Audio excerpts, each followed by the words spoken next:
Hello, everybody, and welcome to Bunny Vision Movie Night. Now, of course, we had planned, and you've probably seen some things come up, said that we're going to watch Spider-Man Into the Spider-Verse. No, we're not watching it because no one's here that actually wanted to watch it. So it's just me and Thundero in here today. So we made an executive decision, didn't we? We Sorry, did. I had myself muted. We did make an executive decision. Yeah. And that Yep. executive decision, we're going to watch that new Bruce Willis Death Wish. So R-rated, be warned. I'm sure there could be blood, death, all kinds of other good words in that. But we're definitely going to watch that today because, I mean, honestly, who really wants to watch Spider-Man Into the Spider-Verse? Have you seen that? I have. It's all right. I think a lot of people seem to really love it, but to me, it was just all right. It wasn't. It wasn't a world-changing movie or anything for me to say. Yeah, I think it's fine. I just, like I said many times before, I have no interest in diversity Spider-Man. None at all. I really don't. He could be the most awesome character ever made, ever, ever, ever. I don't want it. I'm not interested. Now, if they had, done the smart thing and just gave him a different name, Spider something, you could Spider theme it if you'd like, especially because the story of the way they did it, that would have been fine. Like Spider Gwen, I have no problem with Spider Gwen or any of the other ones. They're new characters, they're different characters, but he's Spider Man. Nope. Yeah. Yeah. So Denali is not around, and we're going Death Wish. You're right, George. That is exactly what we did. Death Wish. And you know but of course we're going to start here in a few minutes when we get people in here to come and join us. But you guys see that link right there, www.rabb.it, and then we have over here on Thundero's channel, and we're going to be watching it. But of course I love the Charles Bronson movies, Oh yeah. particularly the first couple. I mean, they got a little bit money grabby toward the end, but they also got more violent and more destructive, which Mm. but the first movie, actually, if we talk about it for a minute before we get into this movie here, and let me drop this thing for just a moment. Matter of fact, let me get rid of this completely. Let me come over here and bring this back to just you and I talking here. Um, if we go back and talk about the first movie was really interesting. Of course, Charles Bronson is the man. Everyone agrees, right? Right? Right? Okay, Right. there we Yep. go. No one But will here's ever the be thing. as much of the man as him. That's right. Yes. That's right. And George, but I am in the Denali link. I am waiting. Dude, get out of there and come over here and click this link right here. It's Thunder. Put it in the chat. Come on, He's in. George.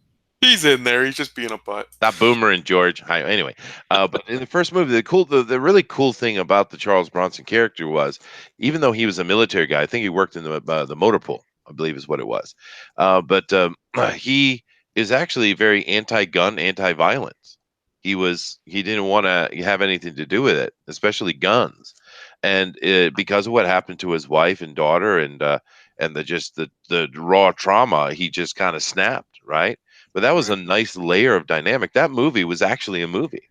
It wasn't just some hack and slash slasher movie, shoot 'em up, a revenge thing at all.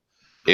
It was deep, actually, the way they played it out. And they took a long time to develop the struggle he was having inside himself of taking revenge, right? And that just was killer. Now the later movies were just bang bang die vengeance movies, right? They were, but that first movie was really really well done. And I hope that seeing as they're rebooting it for some reason with Bruce Willis, that we see more of that dynamic. You know what I mean? I honestly I don't know at all. I know very little about this movie except for the fact that it had to be. I think it had to even be delayed. In fact, It was. because of Yeah. some shooting controversy, and they pulled it back a few months, and that pretty much killed its momentum. But I'm going into this movie pretty much completely blind. It's a Bruce Willis movie. I love Bruce Willis. Yeah, It's me too. Death Wish. I love Death Wish, so they'd have to really fumble to make it not enjoyable. Yeah, yeah. And we know Bruce can he has his moments. He has his where he's just absolutely amazing on screen, and other moments where he's kind of dull and boring. We know that. Mhm. But this is something he's leading. It's serious. There was money put behind it. And we'll see. We'll see how it does, because when we get a good Bruce Willis, we get a good movie, right? Yes. But as far as the controversy, I heard a bunch of controversy stuff. But you go back to look at the first one, they made a point. This is back in the '70s, right? The original Death Wish. Hmm. Um, they made a point of making the gang guys very diverse, even back in those days. Oh wow, this isn't new. What's going on here? No, it's not. No. But so they were all colors, right? And so he was shooting people of all colors. And in this movie, I'm not sure if they go that route or not. I hope they do, because bad people come in all colors, right? But I have a feeling he's mainly going to be shooting white people. I have a Oh, feeling. now right away, like there's some sort of agenda going on. Oh no, no, I would never assume such a thing. Yeah, that's probably pretty accurate. There's a reason why most villains, if they're not some fantastical thing, they're British dudes, just straight up white as a ghost British dudes. Yep. Yeah. Yeah, it is what it is, man. And I don't really care. I kind of ignore this nonsense because I know right well. I've lived long enough. This stuff comes in cycles. It's not like we didn't see. I just made a joke about it. It's not like we didn't see this kind of nonsense going on in the 70s, 60s, 70s. We did. Hmm. It's made its way around, and I think we actually had a long stint of not having it. Interestingly, because during the 80s we had none of this nonsense. It was more puritanical, conservative. They were trying to destroy heavy metal because it's going to kill your kids, and Dungeons and Dragons and stuff like that. And then we went into the 90s with the horrible, horrible fashion and horrible, horrible music. I'm Yes. so depressed. I'm angsty. I'm angsty. I'm not a happy person. I'm going to shoot myself with a shotgun in the face. Well, we did, Oh, right? this Uh, guy. well, we did. Then we went through the aughts, which was no one knew what the hell they were doing, right? It was like, oh my god, they go this way and that way, and now Hmm. we've come into this hardcore. You're just bad, bad orange man, and that's where we are. Yep. There's history for you. That was a history lesson. You guys keep getting on me for doing history stuff. How'd you like that one, huh? Yeah, the last 30 or so years have been rough for culture. It For has been me, an up and down thing. The yeah. 80s had a lot of good points. It had some bad points too, though. I mean, the fashion was absolutely horrible in the 80s, but it was really bad. It's embarrassing to look back at some of my photos. Um, and I think we had way too much sex and way too much drugs. No, we did. We did. I mean, Oh, I had me some, and of course I'm a saxophone player, and I was playing with some big, the band I was in was opening or playing with a lot of big bands like Black Crows and, even Winger, even though they're kind of become a joke now, or people, just big bands at the time, and they became legend eventually. But right. so it was just, you know, I had an experience where I was sitting in a green room and I was sitting down talking to a very legendary, well, he became a very legendary guitar player. I will not mention his name. I will not out him. But we were sitting there just kind of chatting, right? And we had three girls come up to us, and they were very interested in playing, and we played with them for quite a while. But mm, so I have actually shared. I don't know, what should I say, juices, with a very, very legendary guitar player, and Oh my gosh. mm, I Can tell have. that Allie's not here. Well, that's why I'm telling you, right? And my wife's not around either. So, Uh-oh. okay, Uh, but no, I mean that the '80s, it was craziness. I mean, drugs everywhere, girls everywhere. It was too much, really, really. I think this response here to these days is a extreme rubber banding of what it was, but that's the way it goes. Because when you see groups that feel they're oppressed and they fight to against their oppression, they're not looking for equality. They're looking for revenge. So yes. it always rubber bands way, way to the right, way, way to the left. We never find that middle. And if we do, it's like for a month or something. Yeah. Yeah, I think you're right. I think we had a long period of very low level tension, um, in our culture, and people became very complacent, thinking that that's the way it was just going to be. Mm. Because in fact, it's been worse than it is now as far as acts of violence. Oh I yeah. mean, there was a time in the '70s where there was bombings constantly. So it can get worse. It can get better. But we got comfortable, and usually what happens when you get comfortable is things get worse. They It's don't get true. better. It is true. And of course, if you look back at the violence in the 70s and things that were going on in that period, late 60s and particularly into the 70s, really the main violence and the real fall was in the Middle East. I mean, this is something a lot of people don't understand. When they look at the Middle East, they see these very rural tribesmen living in kind of ancient ways, and we think of them as kind of third worlders and stuff, and they are. But if you go Yep. back to the 70s, they were just as modern as everybody else. Yep. If you Yeah, looked at especially Iran. Tehran or something like that in the 70s, Baghdad, they looked just like New York, man. Yep. They were westernizing, actually. That's exactly what they Yeah, were doing. And they yeah, probably, had it not been for, intervention from outside forces and from inside forces, they probably would have ended up very similar in westernization levels to Japan. yeah, It just didn't happen for many reasons. yeah, it's unfortunate. Now, you might wonder, why are you talking about this stuff? We're supposed to be watching Death Wish. Well, we're warming up. That's we're what we're getting doing. we're getting there. We're getting there. Yeah, because We're just Death Wish is going to waiting be a ride, I think. for some more people. If anybody hears us, the link's in the chat. Click Mhm. that link. You can sign if you haven't done it before. You can sign in with your YouTube account or your Google account, whatever you use, Yep. and you're in there. It's real easy. Yeah, the link's right here in the chat, guys. It's just www.rabb.it/s/lyz3 TS. Now I don't know why he Thundero has such a weird long one like that I don't instead of know just either. something like It's like that. lightning. But it's okay. But we're going to start. We know that this is a very niche thing. Not everybody's interested in sitting down and watching movies together, and that's all right. We're happy to sit and watch it with a small group of people. Uh, Here we go. Yes, and just Oh, in hold on a case you're second. wondering, a movie Pause that for a second. Pause that for a second. a movie called Death Wish does need viewer discretion advised. It does. Now this is on here, so I can give this direct link right here, right? So I'm going to do that. Copy this. I'm going to bring it over because I got a bunch of people sitting in the other room. Oh, well, what are they doing? It's my fault, as usual. Boomered it up. We got a boomer over here Well, no, I started out going to watch the. talking about his wild sex parties in the 80s. Hey, man, the '80s was craziness, man. But at least I remember it. Yeah, and survived it. Well, we got one person who's very happy to watch this over here, but we're not watching as he's going to be unhappy.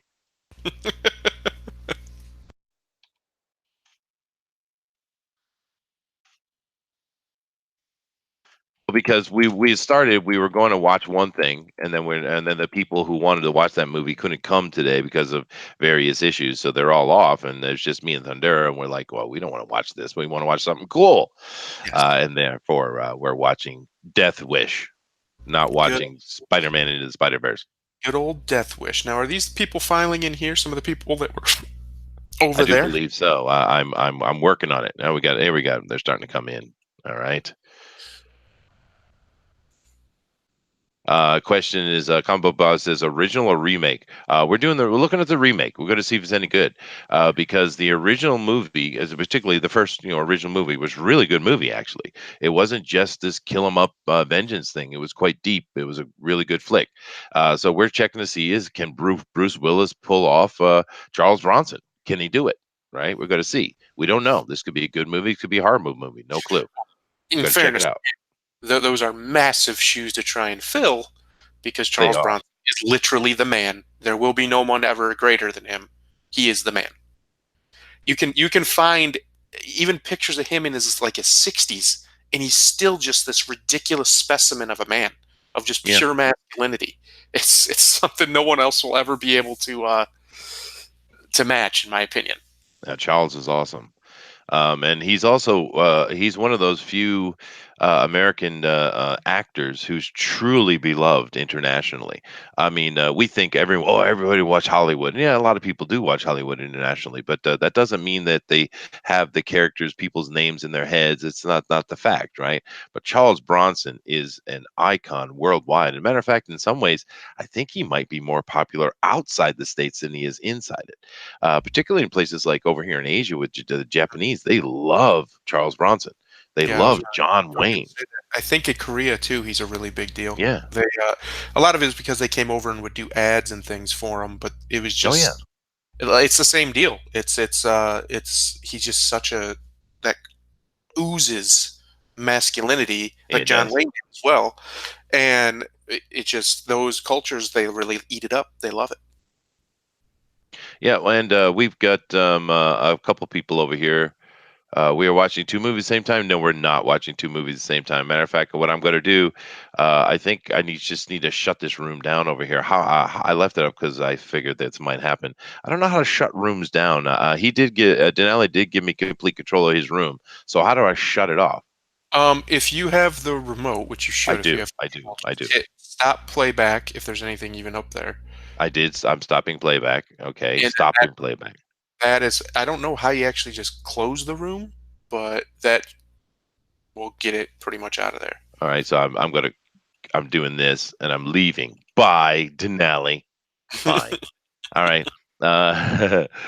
Okay, so we got our four over here. Well, I kind of screwed it up today with by putting the first link and then doing it's my fault, but that's all right. We'll work it out. We'll work it out. They'll figure it out. We're over here. We're talking, and I usually put up imagery over here on the YouTube side, but I will leave it as our hangouts and us our icons talking for a while, so that we and I'll try to pay attention as much as I can. But yeah, no, actually, I remember there was like a Suntory which is Japanese whiskey company, Suntory commercial over here, and he is like bare chested, walking around the room, and he's getting Yep. ready, and he has himself a shot of whiskey to go out, and his woman comes in, and he actually does a little spin move and kind of does a dip with her, and then just walks off cool as hell. And it sounds like a guy doing a little dance, spin move dance, would come off as being kind of, you know, gay, like if you see our man Wolverine when he does it, he does pull off the flamboyant quite well. But Mhm. when Charles did it, it was like, nah, that's pure dude, and he got to get some. You can Yeah. feel it, Yeah.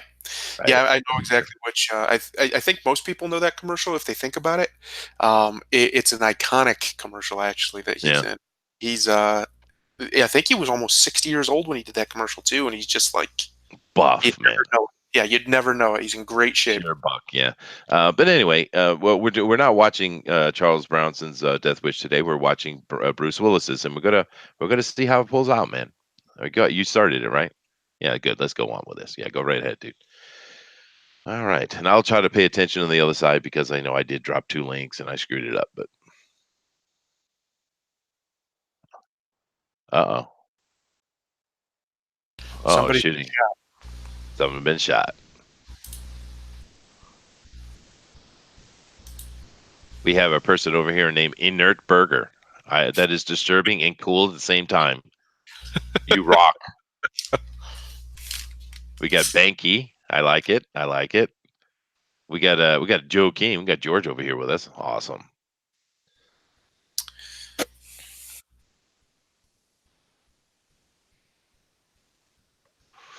Oh, more of this is everything is worse than ever before. Actually, it's not. America is actually safer and richer and better than it has ever been, actually. It's weird that they keep on this narrative about how horrible America is. It's actually not at all. But I well, it guess all it makes good depends Hollywood. what part of America you're in. There are parts of it that are much worse off than they used to be. I don't know, dude. The 70s was rough, man. I Yeah, mean, but in the there 70s, was you find decent middle wage, middle class jobs. Now they're really hard to come by. Most people are working multiple jobs just to stay at that same level. Oh, well, that is a good point. That is a good point. Yeah. But I do remember when I was a kid, there was certain areas like say the Bronx. You didn't stop at a red light or stop sign in the Bronx. Everyone knew that, right? And Yeah, now it's all a bunch of yuppies. It's been gentrified so hard. now it's less about crime, in all honesty, and more just about people's everyday, like their situation is just not as stable as it used to be. Maybe. Yeah, I'm not in the States, so I really can't give my 2 cents on it, to be honest with you.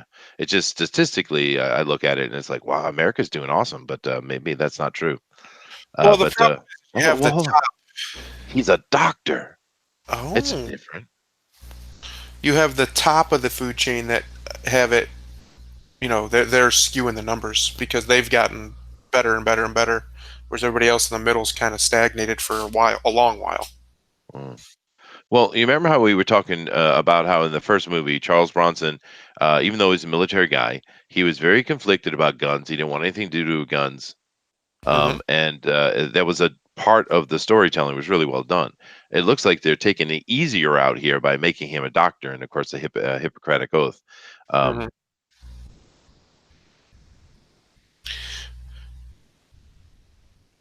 let me see here. It's Jeff Goldblum in this remake. I have no clue, dude.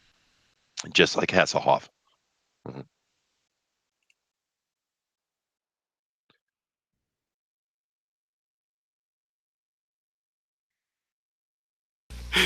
Yes, just like Hasselhoff. It's just like Hasselhoff. Yeah. Yes, he is. That's his job, Mister Yep. Policeman. Yes, Mr. Officer. His job is to keep people alive.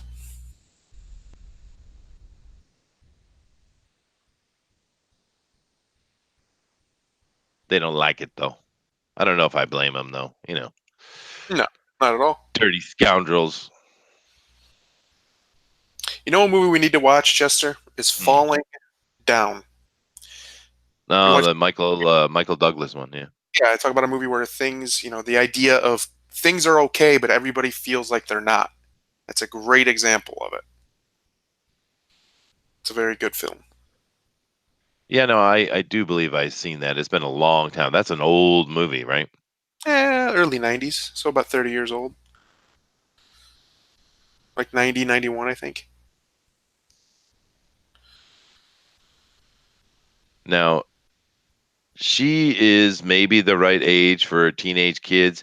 He's 20 plus years past it. Hmm. Unfortunately, Age and Bruce Willis have not been the best of friends. You can very No. much tell Age. But dude, I mean, he freaking played at Woodstock. I mean, he's old. Yeah, he's been around a minute.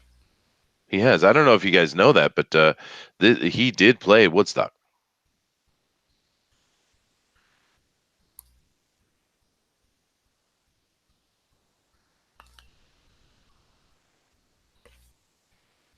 Yeah, this the lady, I can't remember her name, and the girl, this looks right.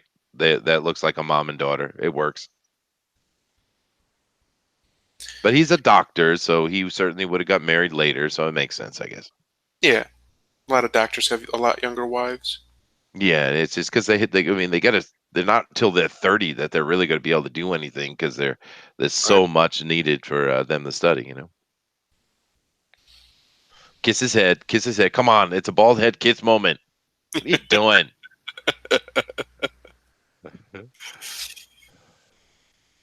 Oh, soccer. Soccer moms. Yay. Despite their best efforts, it's just not a sport that has ever taken off in America. They had the thing over here in Japan where they had the world champion female soccer team here in Japan, right? And Hmm. they were just having a little variety show talk, and they had them, and they had two guys, just two guys from the Japanese men's team, which of course we know is not internationally powerful, right? Right. But those two guys wiped the absolute floor of that entire female team. Just wiped the floor with them, man. Just two guys. Two guys. Oh, Yeah, they're pro. They're top level, world level, right? But it was an entire world champion Japanese ladies team, the entire team, versus two dudes, and it was like they were playing with kindergartners. right. Oh, dude. Uh-oh.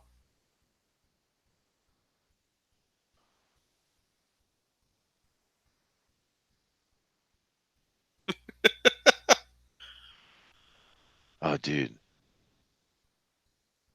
Oh, dude. Dude. Chester's like, I wish this was me right now. I don't take people bucking up on me, man. Yeah, I don't usually either. Oh, Mm. He's a bigger man. He is. He is. Hey, it's Kingpin. It is. Why is he in this movie? He is too awesome. See.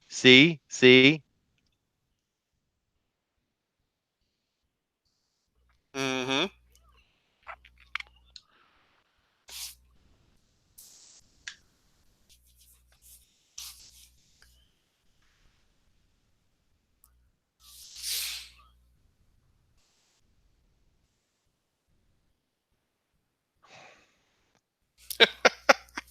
Krav Maga. It is supposed to be a good system, I guess. No, it is. It's fantastic. It's just almost a meme because it's the one they always talk about. But it is Uh, fantastic for street uh, encounters. I don't know, I just took the kind of standard American Chuck Norris karate, you know. Yeah, it's mostly just kick him in the balls and run away. It's Yeah. basically find a way to hit him in the nuts and run. That's the You idea. know, the only thing I actually took out of the karate classes that I actually used in real life was the lock stuff, man. When I was Yeah. working as a bouncer, that's me. Because you go watch these movies like with what's his name there, a pretty boy, Patrick Swayze. He Hmm. Roadhouse, great movie by the way. But that's not at all what a bouncer does. No. A bouncer, a bouncer's job is to bring down the tension and Right. to safely help your customer not hurt themselves or others. That's your job, right? Mhm.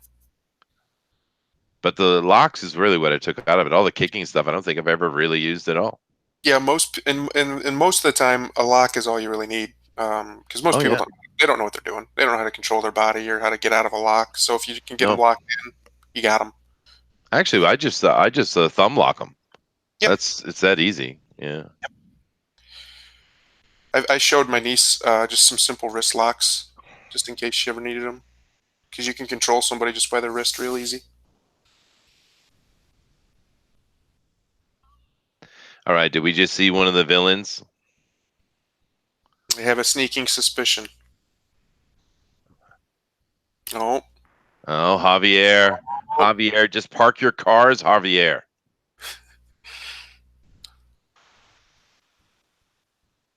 Oh, see, this is a real issue though, right? yeah, yeah. We give out way too much information. We do.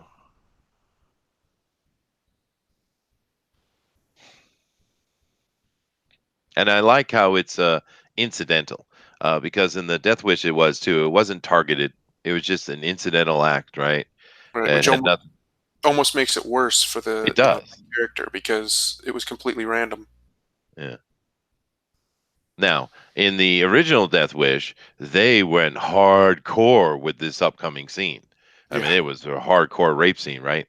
I doubt we're going to see that level of disturbing I would almost filmmaking be here. impressed in 28. This came out last year. I'd almost be impressed if it was in Yeah. actuality. And actually, I think it was the second one, or no? Where's the one where they're raping the girl in the warehouse, and when they're not looking, she just literally gets up, jumps out a window, and impales herself. Is that the first one or the second one? That's a good question. I don't know. Off the top of my head, I'd have to look.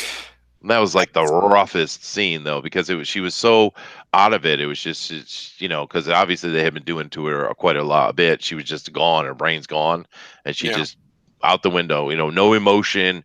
That's the cool. That was the cool thing about it was it was just so raw because of the lack of emotion from the girl. Right? She wasn't screaming and yelling. It was just this lethargic suicide. Right? yeah. It was harsh, man. Oh, she's one of those worker out ladies, Hollywood ladies. Hmm.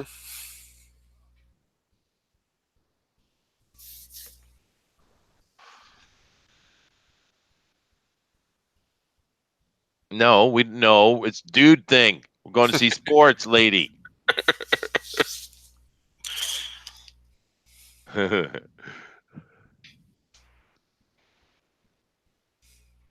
Oh,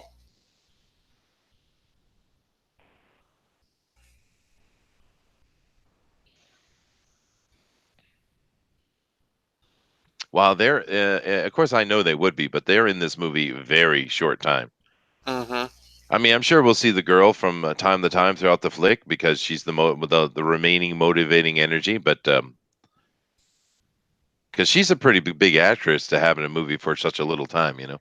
Yeah, I can't remember her name though. Well, this is what we need Denali for. I know he's a human encyclopedia. Yeah. Yeah, let's see. I can probably find it real quick. Where is it? I will say this: at least they didn't pick. They picked the right guy if they're going to try and remake Death Wish. If anybody can pull it off, it's going to be Bruce. Yeah, no, he does that low roar really well. Yeah. And And he's got that's the chutzpah to be the character. He's got the the mojo. He does, yeah. And of course, with Bruce, I mean, excuse me, with Charles, I mean, that whole movie, you don't see a lot of emotion out of him. You can feel it though, but he doesn't show it. It's not like he's yelling and screaming and doing that kind of nonsense we get out of a lot of actors. He was really very male, low raw male response, right? Hmm. Because as a man, yelling and screaming and whining and all that kind of crap, that's not what we do. We don't do Well, that. it's one of the reasons I absolutely despise Kylo Ren's character in Star Wars, the new Star Wars movies, because he acts like a boy. He doesn't act like a man. Yeah, he's a little emo shit. Yeah, I know. Yeah. And Denali's not here, so ding ding all you like. It's R-rated, baby. Well, because the way this is handled, the way he responds is how I would expect a man to respond. It's not a big emotional scene. It's just go do what you Yeah, got to do. yeah, kill him dead. Yeah, Yep. no, I get it, 100%. Yeah.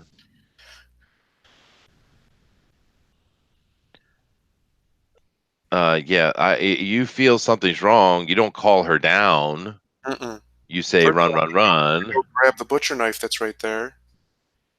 You get yourself in a corner. That's what you do, or get the hell out of the house if you can. And that's Elizabeth Shue. That's her name. Oh, Is that her name? Yeah, she's yeah, in a bunch of stuff. yeah. She's been around forever. She's still really pretty. She is. She's not a bad looking lady. The knife right there. Oh, she's looking. Oh yeah.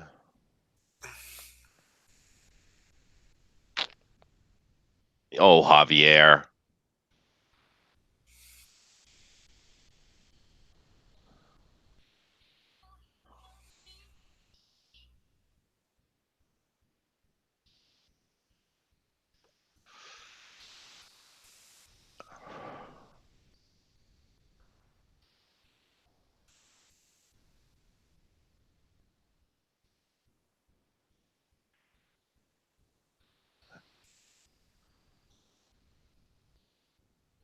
Yeah, don't believe him. Don't believe Javier.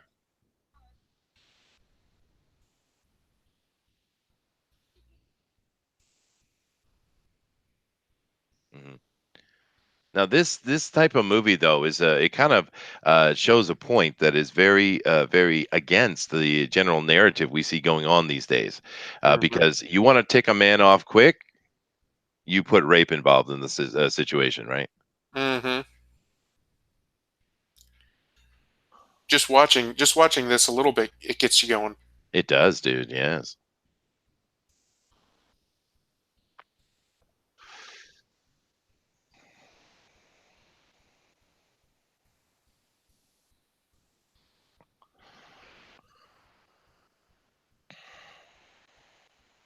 Why would they have rope? Why would they have rope in the Where's kitchen? the rope girl? That's a dumb dialogue. What just happened? I don't know. Like take a power cord, maybe. Those are lying around. Where's the rope in the kitchen? What kind of kitchen does he have? I don't know. Uh-oh. Uh-oh.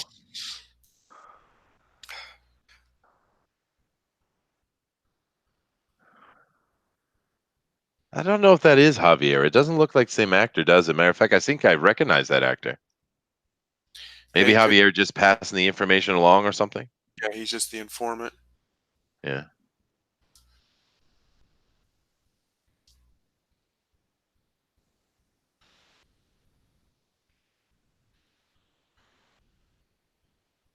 Not really, dude. She actually doesn't.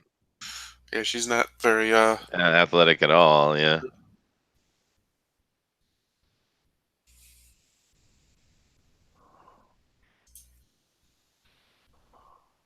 And now he's lifting beds. That's interesting.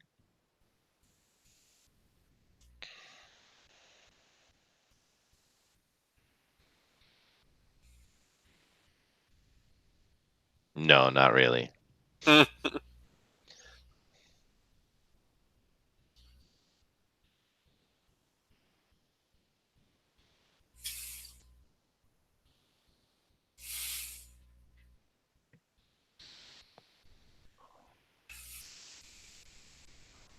This is one reason I'm against keeping those in my house, but that's another topic. He found rope. He found a power cord, like I suggested. Good criminal. Oh boy, he's got gold teeth. That's how he's gonna find him. See, and it's interesting because they're not coming into the mess with a girl. Mm-mm. They just want the money. Oh,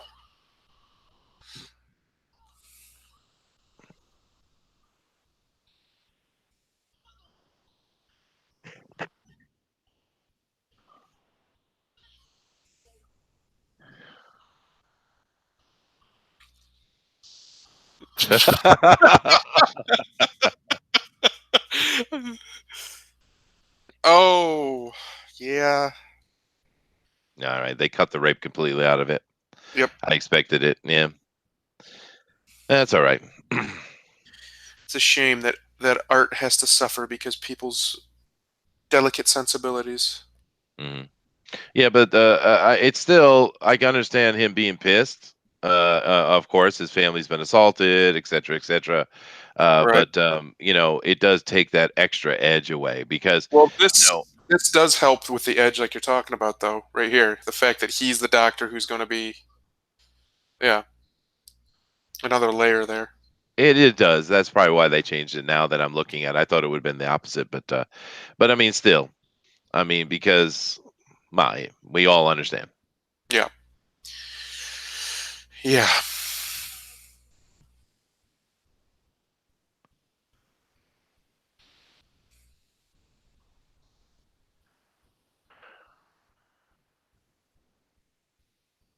Ooh, Oh no. which one? Yeah.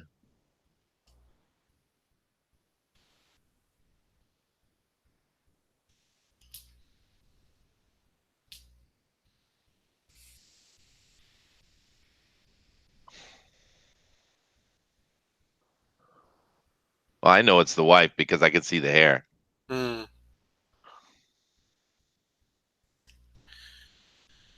Spoilers.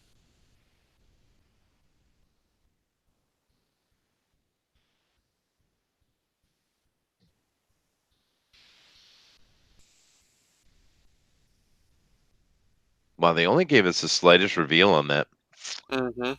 Hmm. That's a strange choice.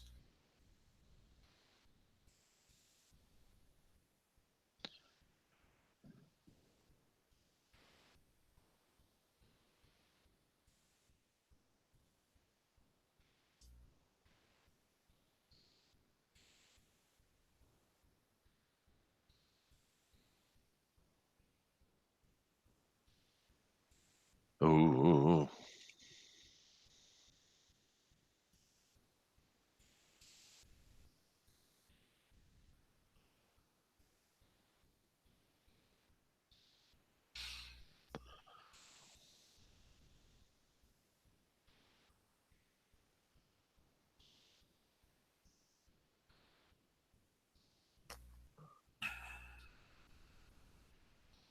Yeah, that's a string. Yeah.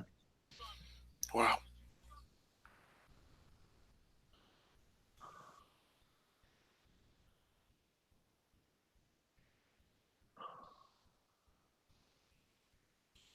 Yeah. Yeah. Don't blame the cops.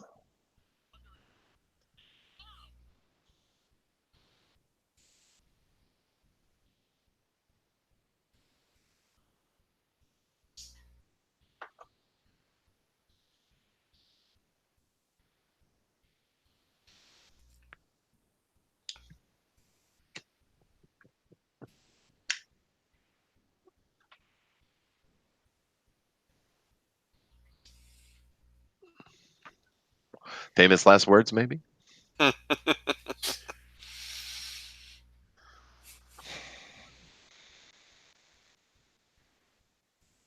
least they stay with the same name, right? Yeah, that's good. Now it's interesting to me because they showed the wife's face and it looked beat up, but that's not what we saw happen. We saw gunshots, right? Yeah, that doesn't. Yeah, that you're right there. That doesn't make much sense. What? How'd she get all beat up? Yeah.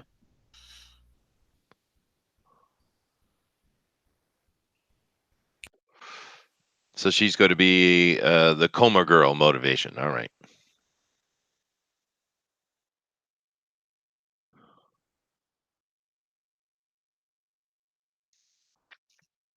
She does coma pretty well.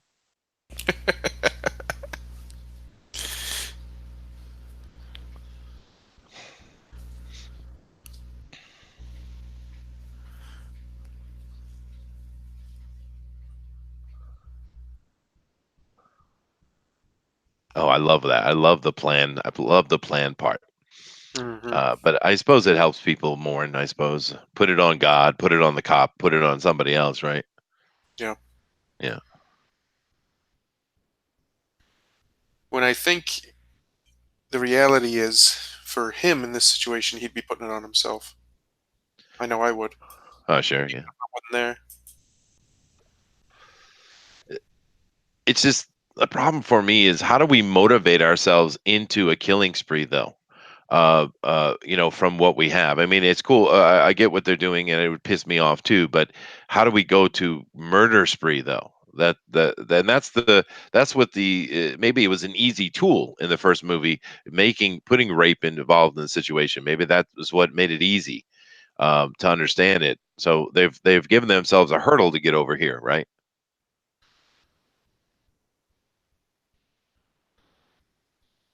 Yeah, I don't know. He doesn't seem to be angry enough to the point where he would snap to violence. Yeah, no. So that's what I mean. Something they've given themselves more work to do here, more development to do here. What's this now? I He's wonder. upset. I wonder if they're going to go with more of a vigilante take right from the start, where these guys just keep doing stuff and eventually no one can stop him and he goes crazy about it or whatever.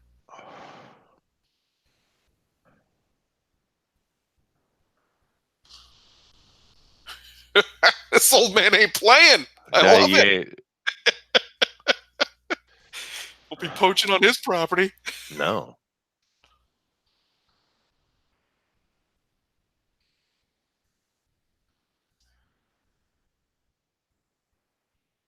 that's right.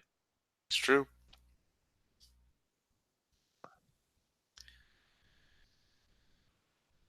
Oh, poor animatronic deer.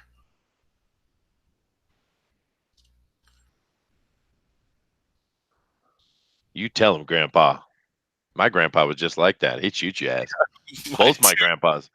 Yeah, my grandpa was a World War II vet. He wouldn't play around. shoot. My dad's dad. He always had a pistol sitting right on the side of his seat in his truck. Nice. Oh yeah. Actually, my mom's father is the one who taught me how to hunt, and I remember I was like 6 or something like that, and I had one of those little 22s, long rifles, Hmm. and he helped me over from the back, helped me aim and to shoot the rabbit. My mother was very upset. Yeah, I was raised.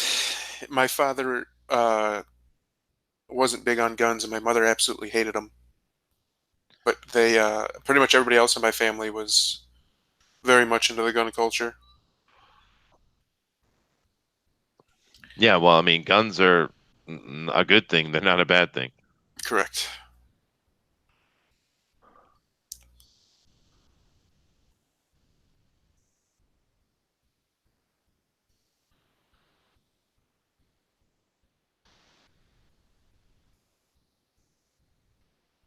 Her friend, maybe. I'm assuming, yeah.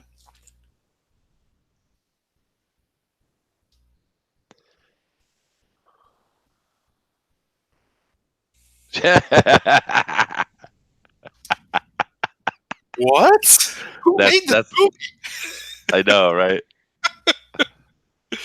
Reading Friedman talking about self-reliance and shooting things. Wait a minute. Awesome.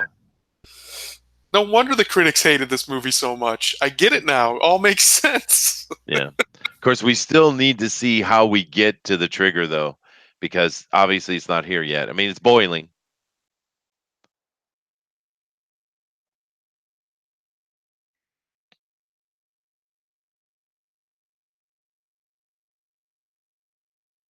Because he's a doctor. Problem is this girl's way older than the other girl. Yeah, she looks like she's late 20s. Yeah. They always screw that up, though. It's hard to get teenage kids that actually can do any kind of acting, or take direction. Yeah. This right here is a waste of time. Yep. This is why our modern world, which maybe this will address it, and kind of already did with the old man, has disenfranchised men's spaces. In this instance, you need men. You need to talk to other men. Yeah, You don't need you to be do. talking to a female therapist about what Yeah, the and feeling. women in the same. They Yeah, need each other. absolutely. It's exactly true. But the thing about psychiatry is it's not even a science.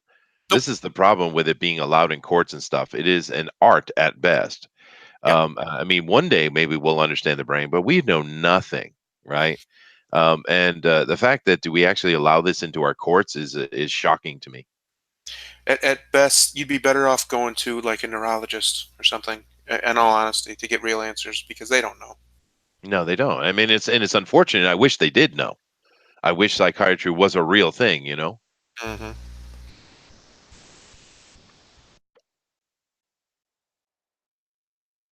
He's he's boiling, talking about riding the trains and stuff. Yep.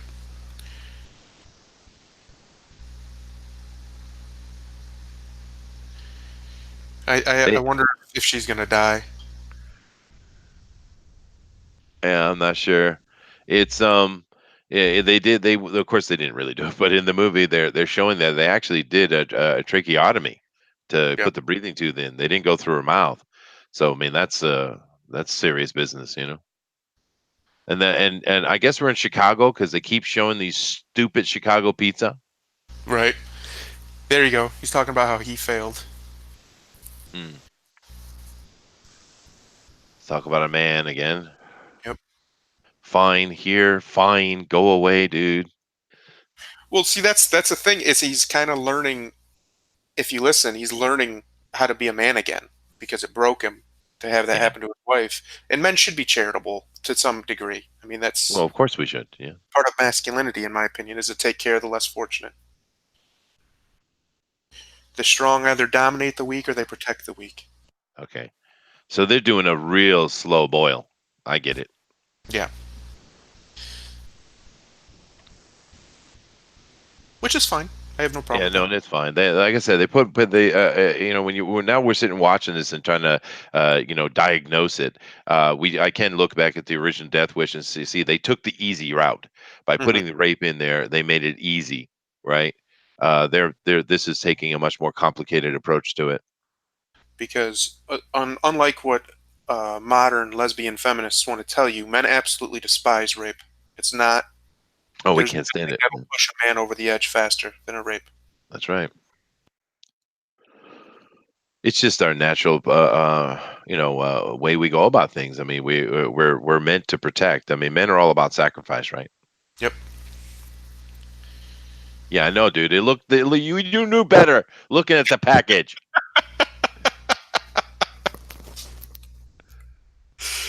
Oh. You don't need any of that hippie crap.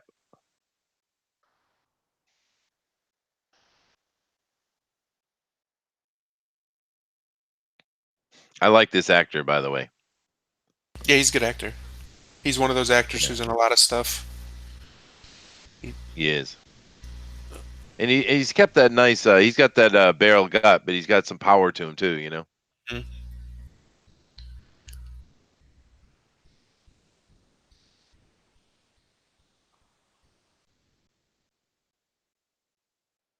Woof. That right there.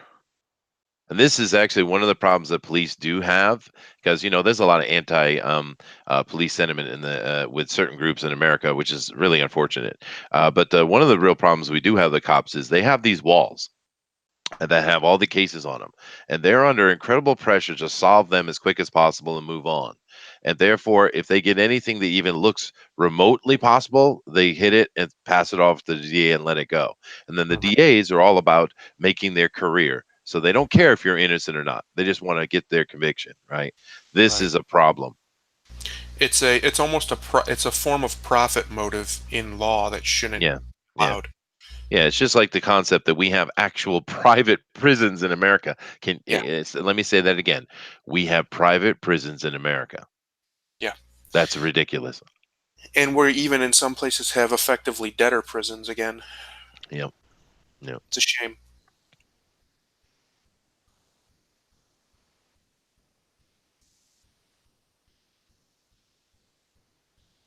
All right, I see where they're going. It's going to be like I thought. It's going to be, the cops are stonewalled. They can't get any further, and Yep. he can't take it anymore. He can't take no answers. And once again, they haven't taken the easy path, because they could have made this detective a dick Yep. and sped it along, but he's not. He genuinely wants to help him. Yeah. He just can't. His hands are tied for X amount of reasons. So this is, I think, maybe what they're doing with this film is taking a very realistic look at how something like this could happen. Yeah. And it has happened in Yeah, of course it before. has. Yeah, yeah, of course it has. Oof. Ooh. And this is a very almost I want to it's a very conservative view of the world in this movie so far. I know, I'm loving it. It's shocking in a movie in 2018 with a big star like Bruce Willis in it. That's Well, I don't wow. really pay attention what Bruce says publicly for a while, but I do know if we look at traditional Bruce Willis, he is a conservative guy, which is interesting because he's coming out of a liberal hippie background. Like I said, he did actually performed at Woodstock, right? But he had become conservative as he got older, which most of us do, right? Right. Oh, you got an essay on you. Uh-oh. Are these what we call these cholos? Yep.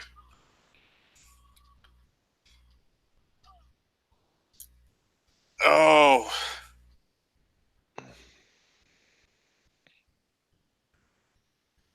Is that what they call them? Cholos, I think. Yeah, yeah, they're cholos. Yeah, that's just Mexican Spanish for gangster basically. Is it? Oh. Not cholos, chorizos. Thank you very much, Eric. Yes.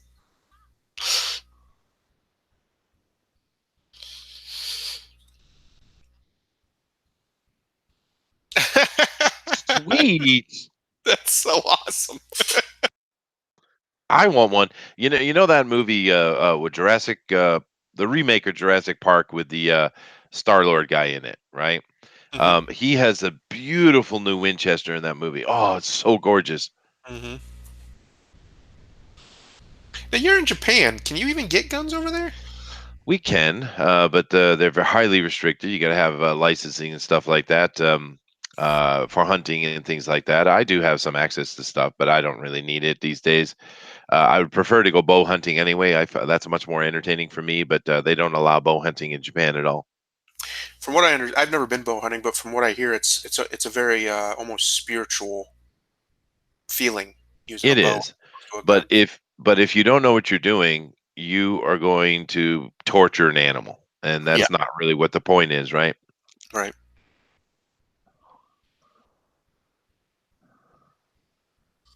I love this chick. I do too. There's might not be anything in the world hotter than a hot chick with a gun. That's right. Yeah.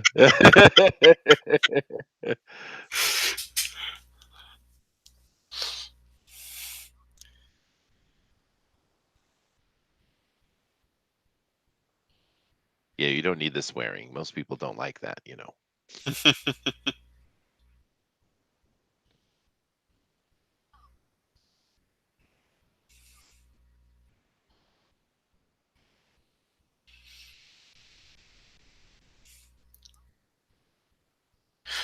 Wait a minute. Did Hollywood just accidentally admit that you can't just walk in and buy a gun off the rack? Yep, yep. This is a conservative movie, dude. It Ah, obviously is. I And of understand course, why it's they true. hate You it. can't. No, of course you can't. And even the thing they talk about the gun shows, you can't even do it there because if No. someone actually sells you a gun at a gun show and they get caught, they go to jail. Yes, it's a Yeah, felony. it's complete nonsense. Yeah, but in a way, it is against the Constitution, though. Any I know. place that requires this licensing that doesn't let you carry a gun in public is actually against the Second Amendment. Yes. Luckily, the state I live in, we have complete open carry, and I think they just passed through the House a law that you do not even have to have a license to carry concealed anymore. No, you shouldn't. The Second Amendment makes it very clear. Oh, Yeah. As a matter of fact, if you look at the many of the papers and interactions between various founders, there was people asking, "Can I have cannons on my ship?" Yes, you can. and in Right? fact, Thomas Jefferson, when he was president, helped somebody get cannons for their ship. Like, actually went out of his way to make sure they could. Yeah.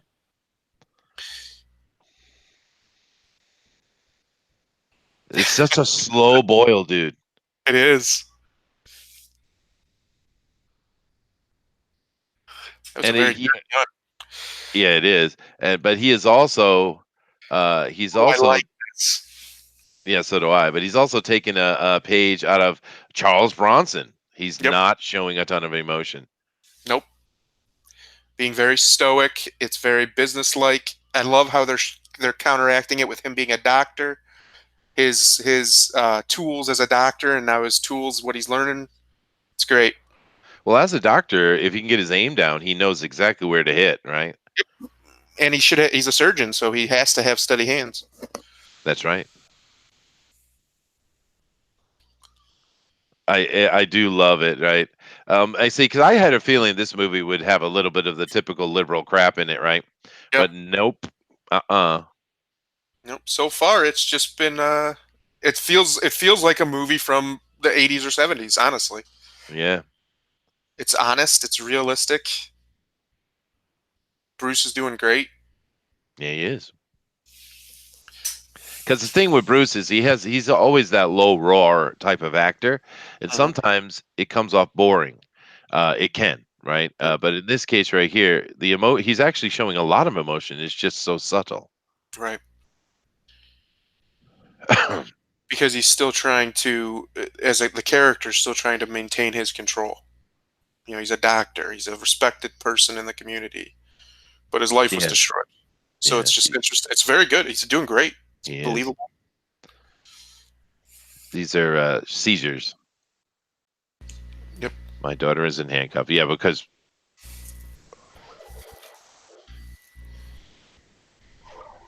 mhm.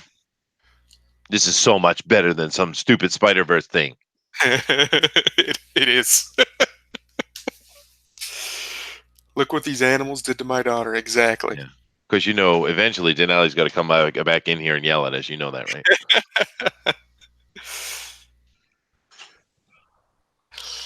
Well, GOP gamer, if you can still hear me, if you click on the little link that I posted up there, you can watch Death Wish with us. You can, And it's so quite far easily.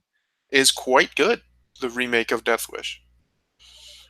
We definitely saw a hot chick, dude. There was a hot Yes. chick and she had boobies and everything. It was awesome. This is actually really going well and much better than I expected. Actually, it's Yeah, a me cool too. flick. I was kind of expecting a train wreck.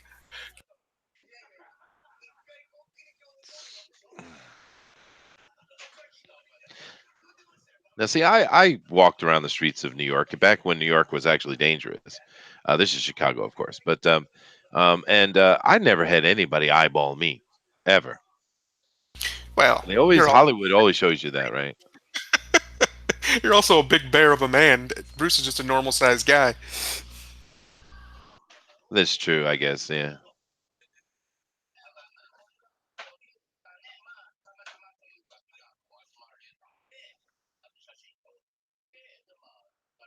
Oh, what happened to his hand? I looked away to turn the volume down a little I bit. think with the last bullet, the top bar smashed into him.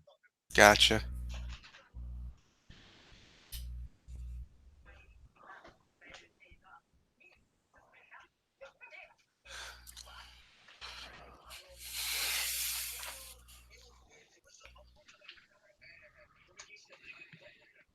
Ejection, I think.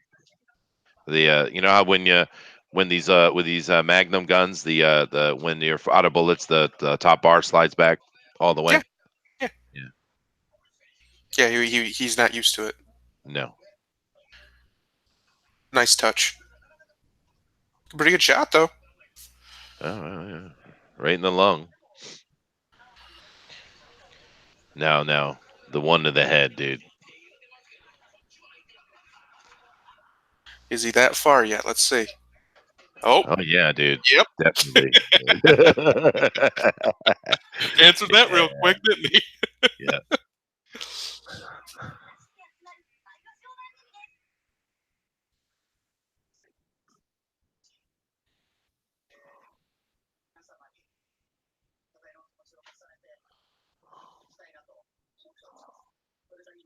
Ooh, and they got the music too.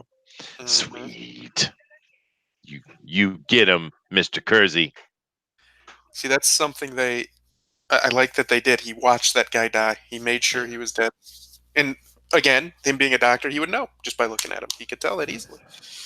yeah. Well, and also they're going to have the viral response as well. Yep.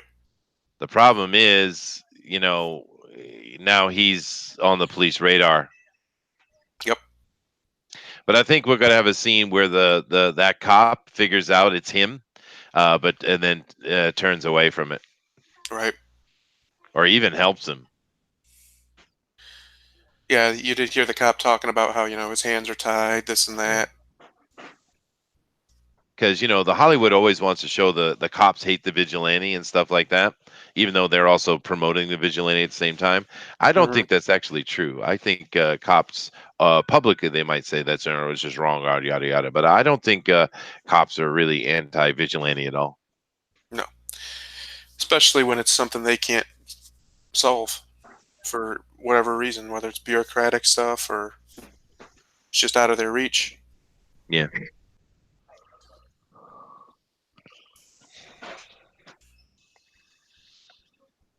I've actually never fired a gun at another person before. I've been shot at myself, but mainly when I was young, it was more about baseball bats and knives. Yeah. Yeah, I had to a couple weeks ago I had to use the old bat move. I didn't hit anybody or anything, but the option was there. I see, just the threat. He saved Yeah. my life. He's a guardian angel. They probably should have took another take on that, but she said guardian angel.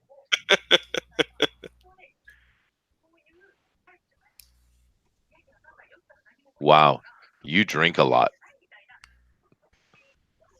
He looked like a white dude.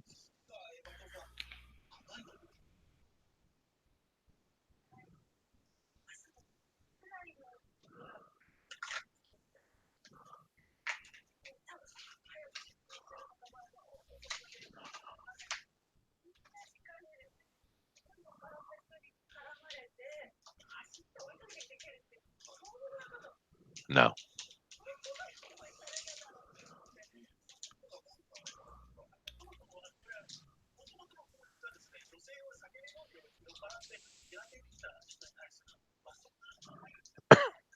that girl drinks a lot, dude.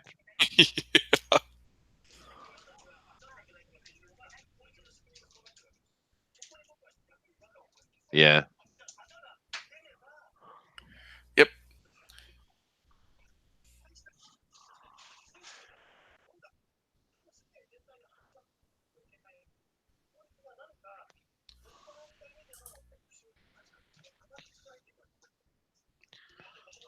yeah, right.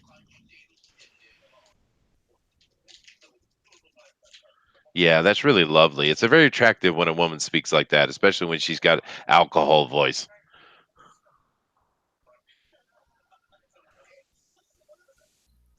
Yeah. Yeah, she's got a little bit of a problem. Yeah. Bear claws are awesome. You know how many years dude? It's been decades since I've had a bear claw. We actually had this really cool donut, like a mom and pop donut place near me. It's called Honeydew Donuts, and they had the best bear claws, man. I don't know if I've ever had a bear claw. I'm not a big sweets guy. Like I'm not a big pastry eater or anything. I love bear claws. It's probably for the best because my diet is a lot of carbs, so it's probably good if I. Yeah. Yeah, it's all right. I've adapted over here anyway. It's fine. When I first came, there were a few food items I missed, but I'm well past it now. But you don't want the raw horse? You're not a big fan? No, God, no. We we I went out. I had a gig last night, a really good gig. We had a great set, man. But after a whole bunch of my students came up and watched the show, and then we went out to izakaya or a tavern later, and Hmm. it was really good food. But there's a bunch of it I won't eat. You know. Right. It's interesting that they did this in Chicago, because Chicago is what we call in America now Chirac, because the death toll is so ridiculous in Chicago with It black on is black really crime. bad. Yeah. Yeah. There's a few cities in America having real trouble with this type of thing. Chicago, Atlanta, Detroit, just to name a few. And there's other cities having trouble for with different reasons, like Portland, San Francisco. Hmm. They're more, just homeless drug, just absolutely inundated. Yep. Sadly. Boy, Bruce, you're getting old. Baby, Bruce is old. She's combing the dog, grooming him. Aw, poor puppers. Yeah, well, he doesn't like it much, but it's good for him. What kind of dog is he? Miniature Schnauzer. His name is Oh, Orin. you're one of these great big dudes with a little dog. I gotcha. Well, actually, it was a purchase particularly because it's going to be a house dog, so we Yeah. needed something that would sit. But I didn't want something little yapping Chihuahua, so we got it's more of a middle dog, and it fits perfectly in the house. It's very happy within the house. So Oh,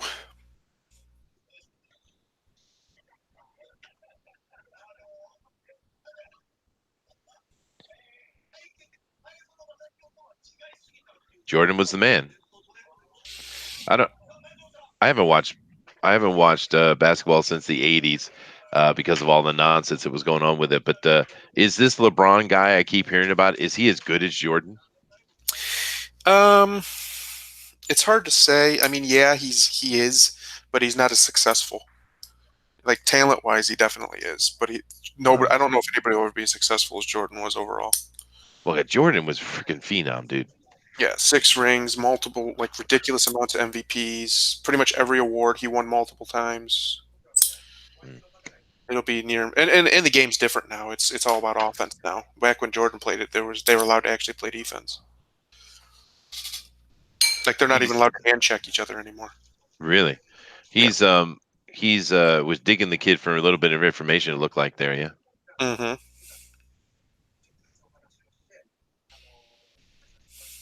And just the random shooting of the kid, and yeah, Chicago's got real problems, serious problems. Yeah. And the longer they suppress the good citizens' gun rights, the longer they'll have them. Yeah,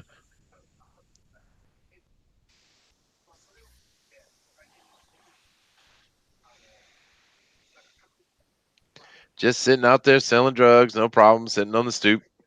They still call it stoop in America. What do they probably call it? Lawn chair. No, you can say stoop. Hmm.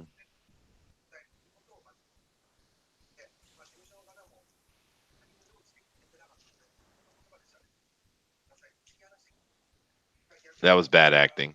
It was a little off, wasn't it? Oh.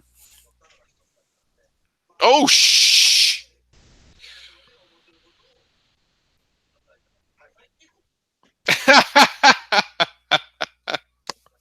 Every time I think this movie's gonna take a turn to unrealistic, it doesn't disappoint me so far. That's Yeah, I know. exactly what would happen. They would run up and steal Exactly. the stuff. They don't care about the gun either. Nope. Just some white guy. Yep. See, that's what you get for disenfranchising all the white people in America. They just become some white guy. They all look alike. Ha! Ha ha! They become a Take face in the that. crowd.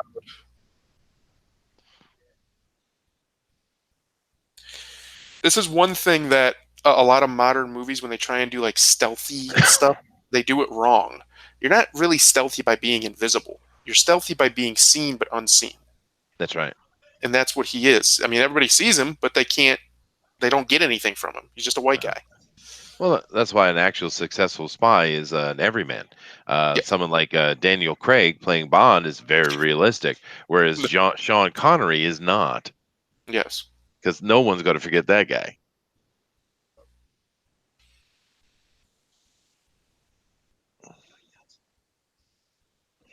Oh, come on, you're a doctor. There's no way. Yeah, how has he not fixed that yet? Or get a shooting glove, bro. What are you doing? Like, if you're that bad at holding the gun, I don't know.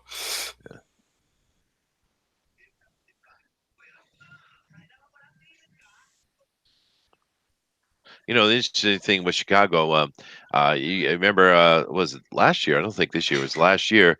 You had, or maybe we've had one or two this year too, but a whole bunch of the community over there who are suffering from it, going out and walking down the highways and stuff like that. Mm-hmm. Yeah. And of course, they're kind of sitting there blaming the wrong people. They're not really focused on what the problem is. But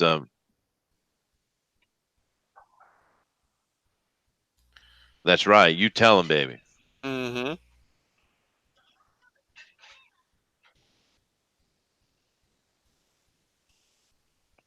That guy looks familiar, actually.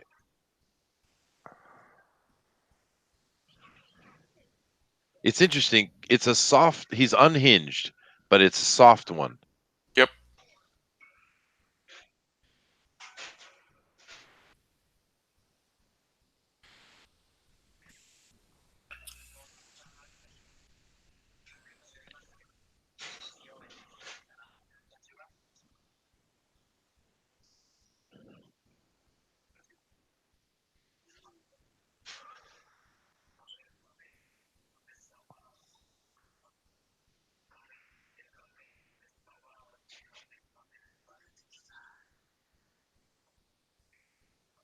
This is a good actor, by the way.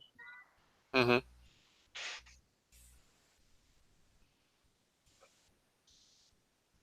He's pissed. Shit.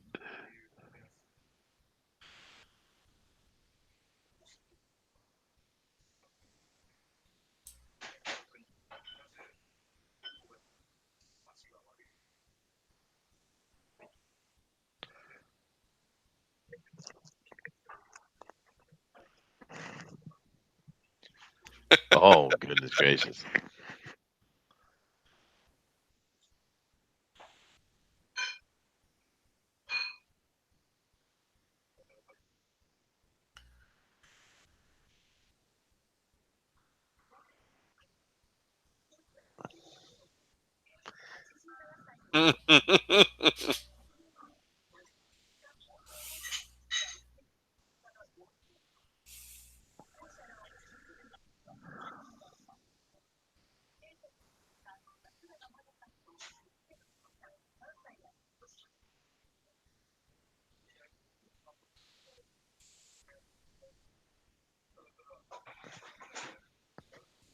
MJ.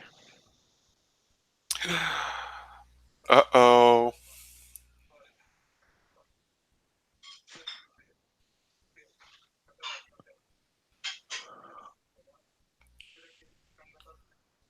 Hmm.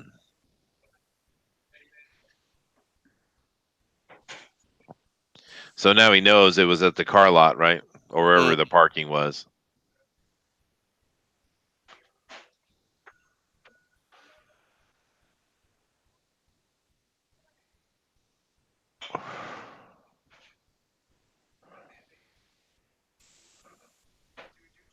Oh.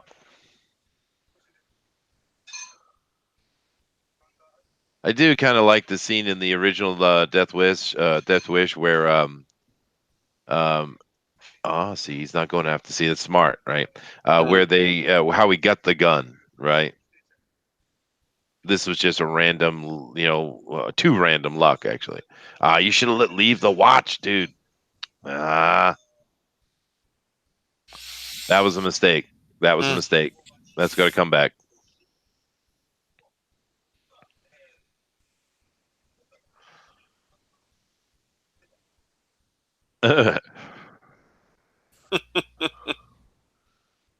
Yeah. Okay. That's nothing wrong with that. This is good. Cars. Oh,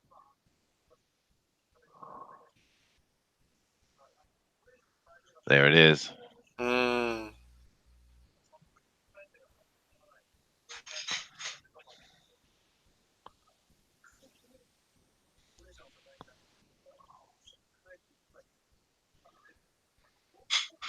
I forget his name again. What was his name? I was saying it in the beginning a whole bunch.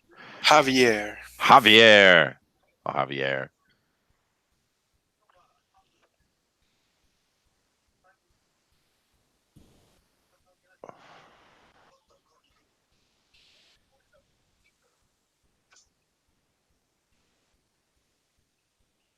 Hmm.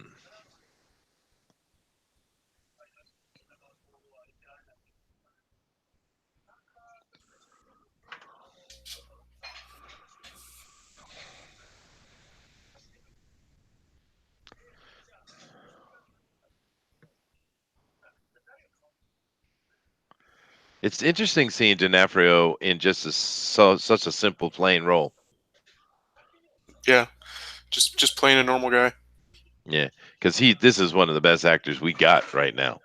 Yeah, he's really good.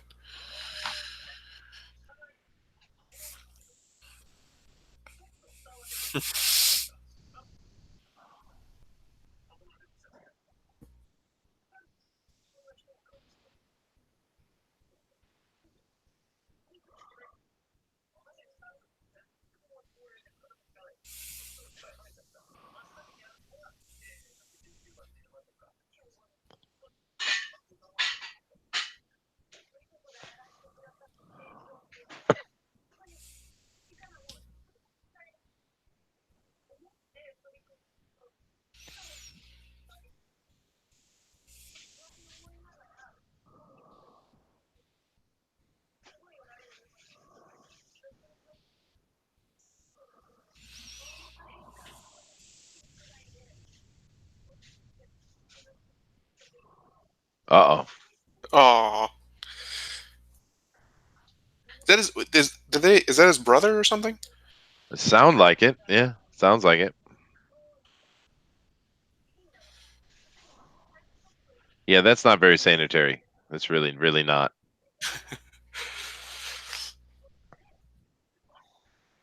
Well, I would imagine he's doing it so it's hard to trace like any DNA and stuff off of it. Probably, yeah.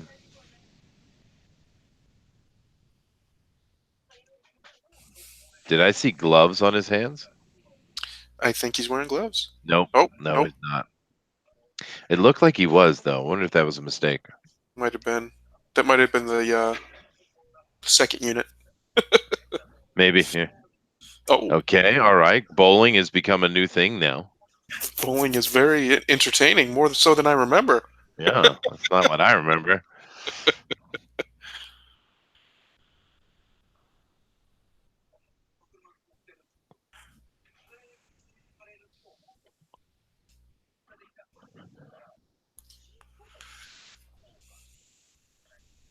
It's not Miguel. It's Javier.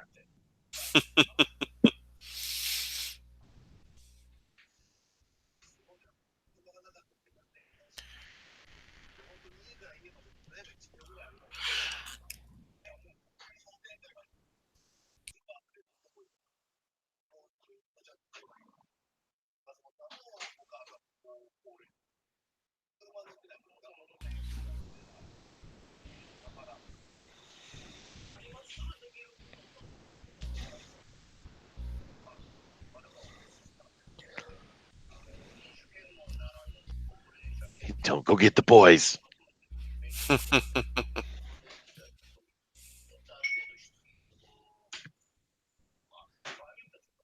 Oh,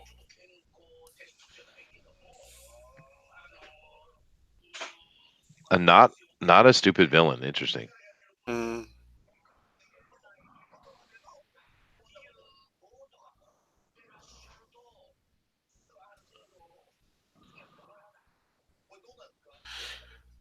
Are we supposed to be able to read that? Because The doctor from the house invasion is here. oh,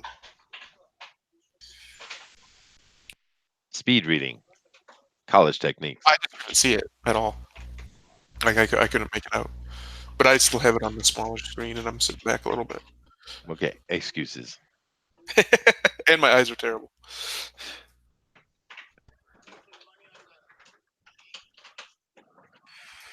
Hey, we're joined by a Draken.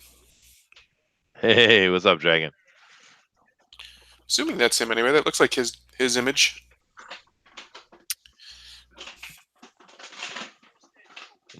No, it's Eric Long. Oh, he also has a dragon image apparently. Well, hello, Eric. Yeah, why not? Dragons are cool. They're the most cool animal ever. They sure are.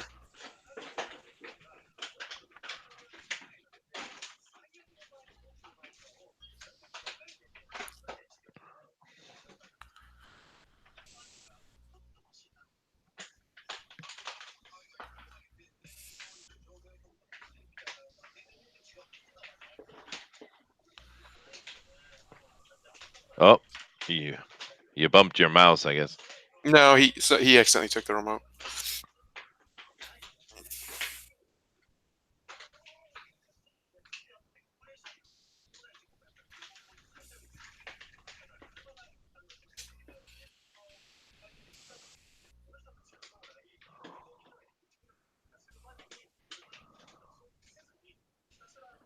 Oh, scumbag number two.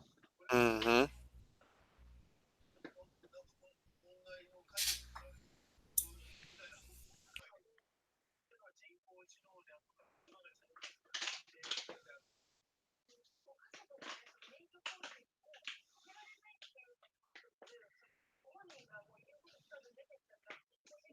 Yeah, that was Damn. yeah.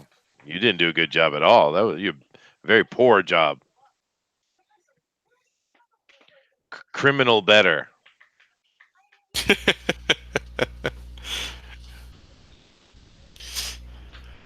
Oh, his gun jammed. This is why you don't take a gun off a dead guy.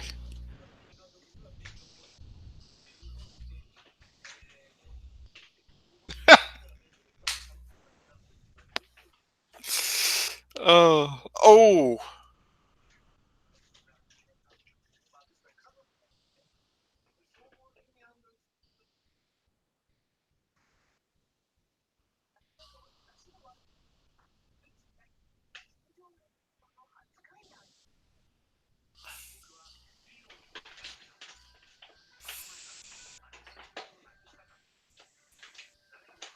Oh.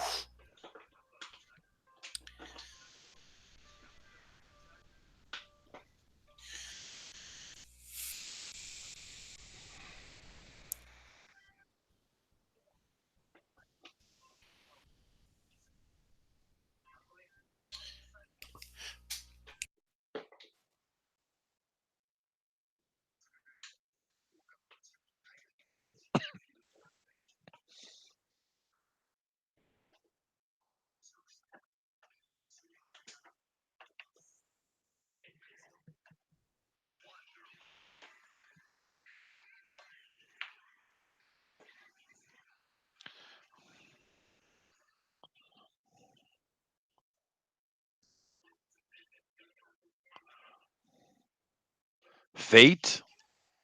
Really? Fate. Oh. Nikes. Yeah.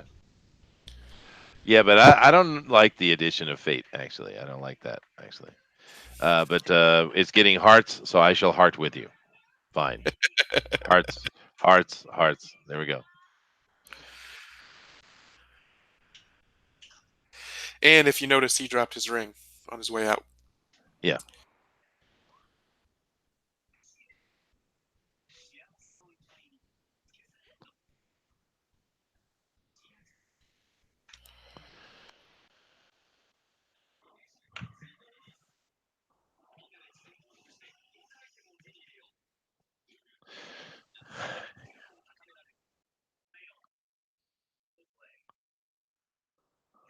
Interesting. I love how he's using YouTube to inform himself. It's amazing what you can learn on the internet. Very true. Yeah, but I had said from the beginning that detective is going to come into understanding he's the dude. It's just what does he do with it? And are they planning on? Is this just a one-shot statement movie, or were they planning on actually trying to reboot it? Which I know it's not going to work because this movie failed. But I don't know where they're going with it. Yeah, I don't know. I guess we'll find out here. We will. Yeah. They call him a Grim Reaper, huh? Well, I mean, it technically still made money. Um, it had a $30 million budget. 48 made 48.6 million at the box office. How much? 48.6. And what was the budget? 30. Well, when you add in the advertisement stuff, I'd say they lost money. Yeah. Plus, this is the type of movie they're not going to probably be able to syndicate. So, Maybe not. No, not these days. But I like it. I'm enjoying the movie. yeah. It's very honest.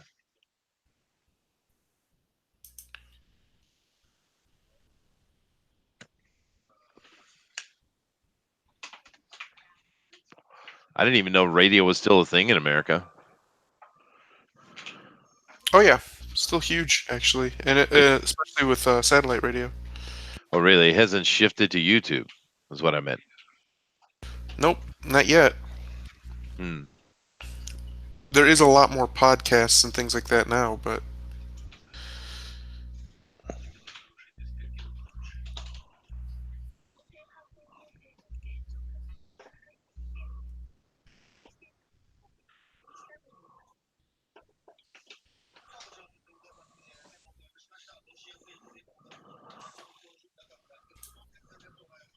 Right hand.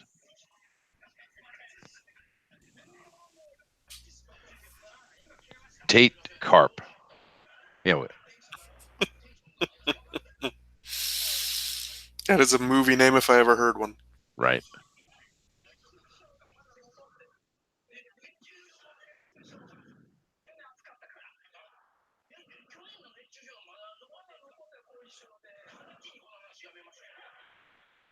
Right hand.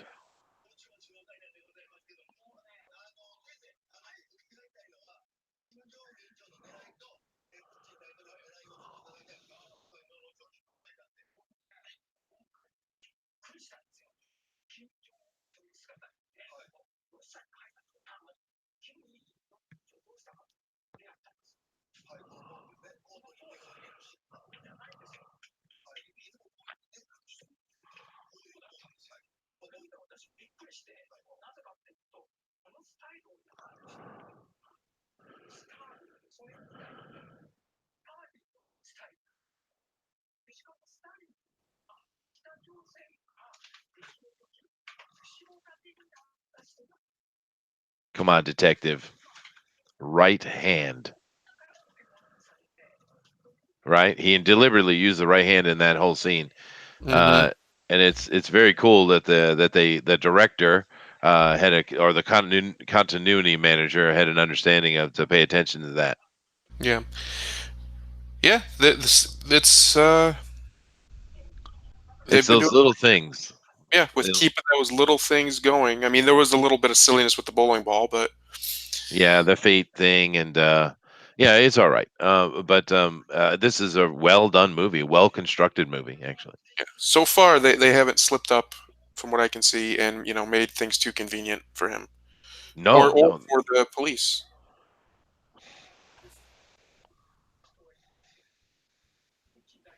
Now this is the scene that was in the trailer, so yeah. this is fun.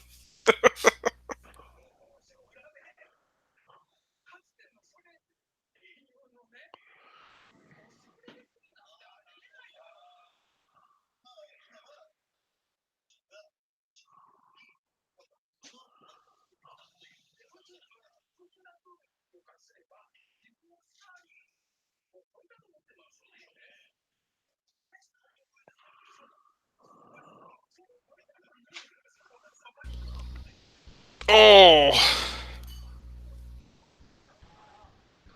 Of course, I would have moved a little faster than that.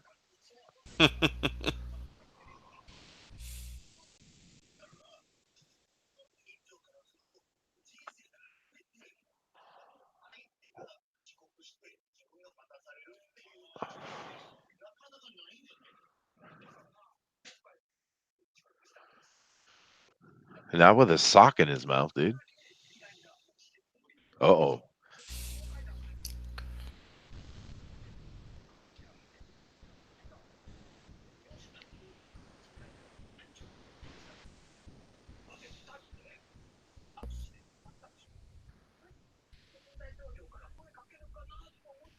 oh.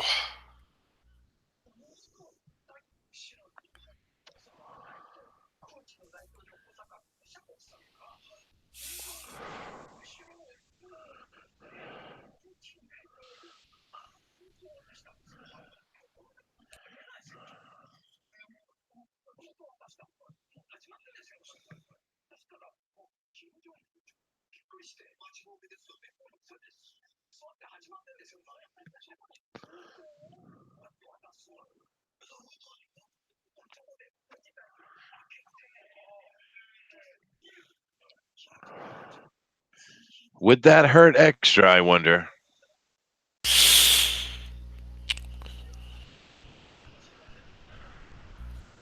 Oh.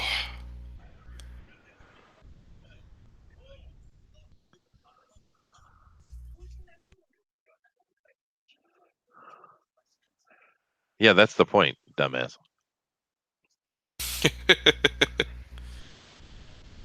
Oh, man.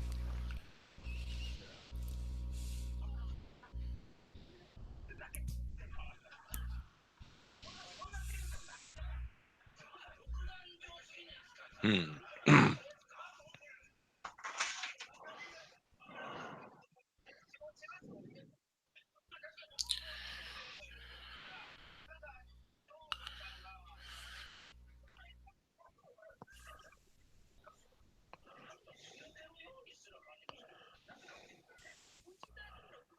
That sounds like the truth.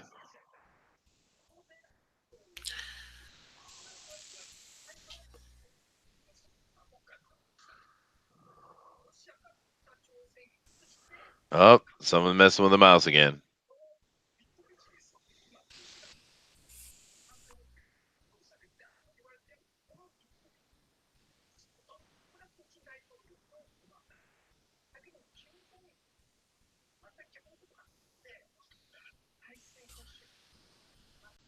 Oh.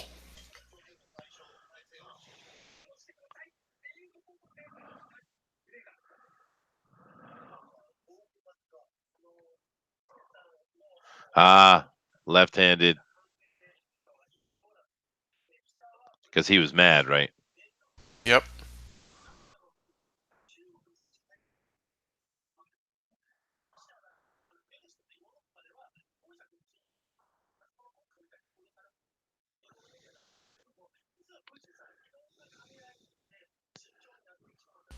Must be cold in there.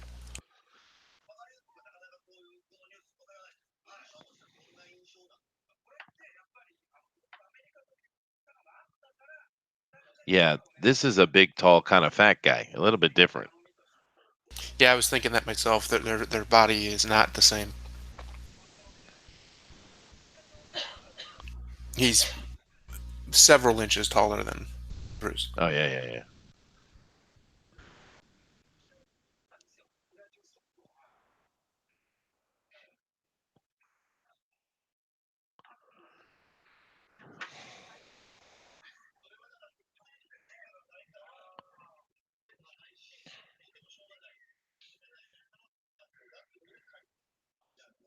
Copycat.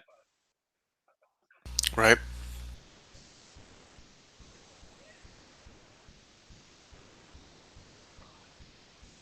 Ooh, vigilante justice. I love how there's a term for it. It's just justice, people. Yeah, no, it is. Yeah, Doesn't really matter if it comes from a state or from a singular person. yeah, I know.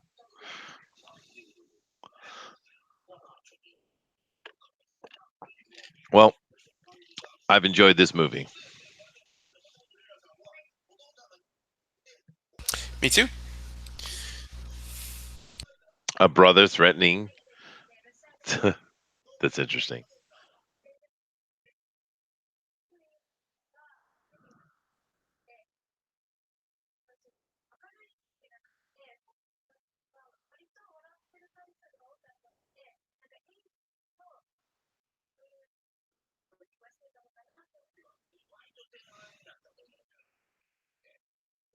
All right. The showdown.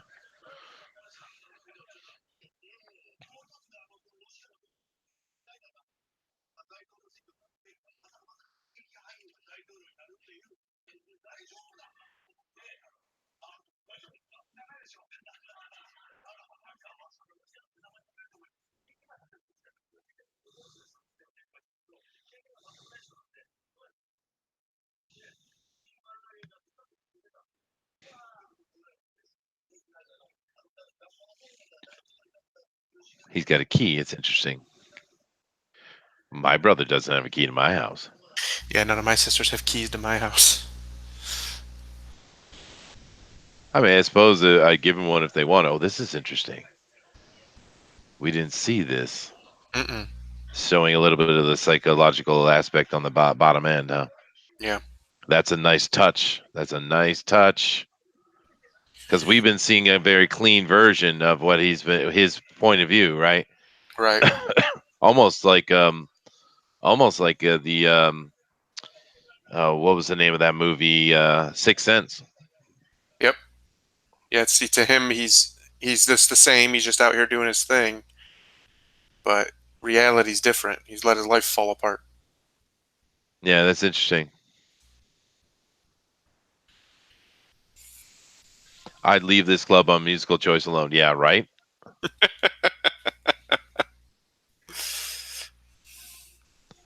It is interesting. It sounds like hip hop is going more a European techno mix by Oh, listening to this. it's a mess, man. It. Oh, Mm. don't It's even too get me bad. on it. It's so bad now. Yeah.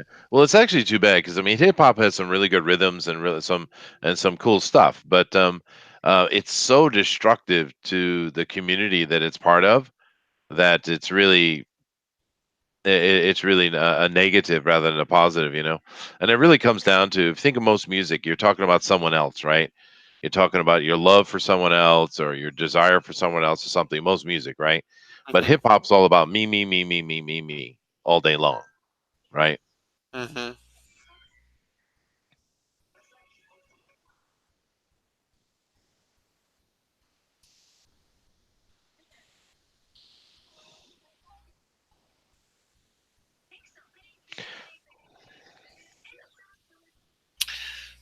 Oh, that guy came out at the wrong time.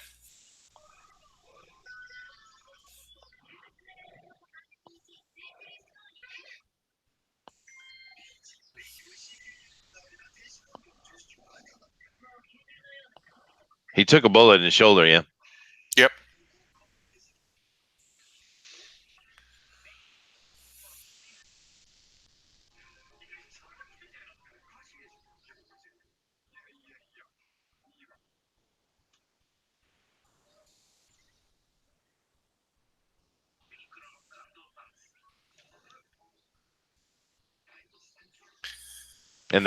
More once again continuity. There's a bullet hole with liquid coming out of it. Yep. Really good job.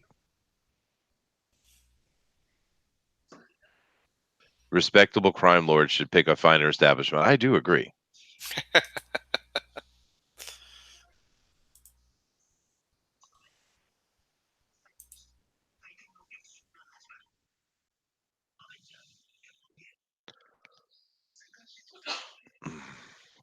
Of course, he can treat himself, so that helps.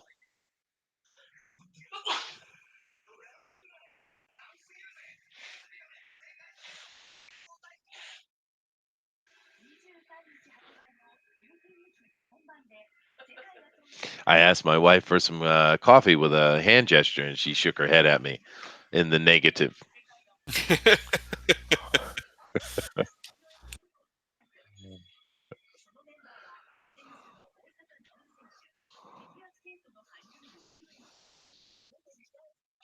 All right. Well, you're not a bad guy at all, right? I mean, come on. That is another advantage of having him be a doctor is he can take care of himself. Super glue demo. That we don't want to get the bullet out. We're just going to close it. Maybe it went right through. Mm, yeah, but yeah, I don't know if you guys realize this, but super glue was actually invented for the battlefield for exactly that. Actually, Absolutely. And it does sting. I've never used it in that way. But this is why super glue sticks to the skin so well, and actually you have to go to the hospital if you glue yourself to something. Well, I mean, unless you just cut it off, which is what I would do. Or But you know or you have the solvent for it. You can get the solvent too. oh, see, that would be the smarter move. But see, I'd just cut it off. That's Oh man, without any sedative, just straight stapling yourself. Oh, hey, you got to be a vigilante. You got to deal with it. That's part of it, you would think a surgeon would be able to get some anything, like just to right? numb that down. Okay, now why are why are we interested in the doctor? I guess he gave a description, huh? Yeah. And brother is waiting.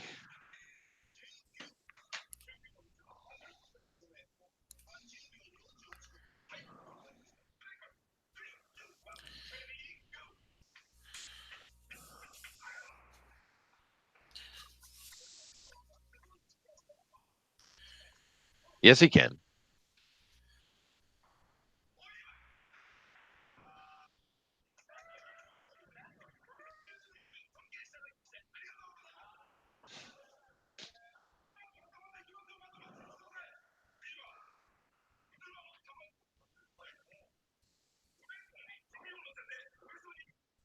Here it is.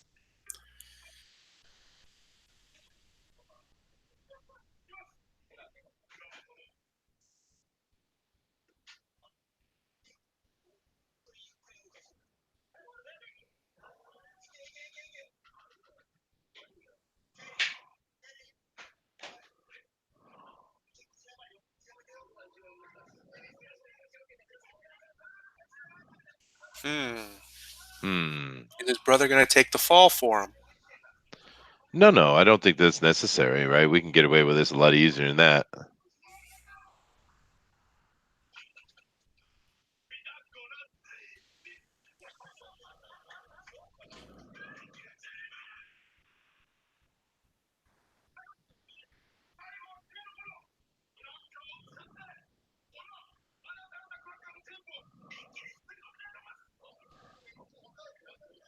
Uh-oh.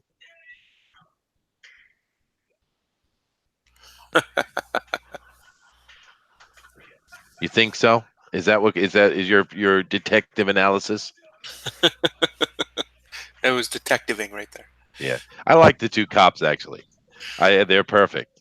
Yeah. Actually, the whole cop involvement is perfect actually.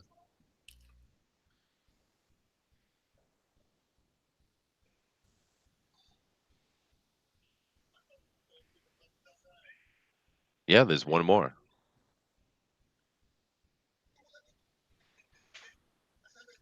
You have a bullet in your back. There could be burying involved. Yes.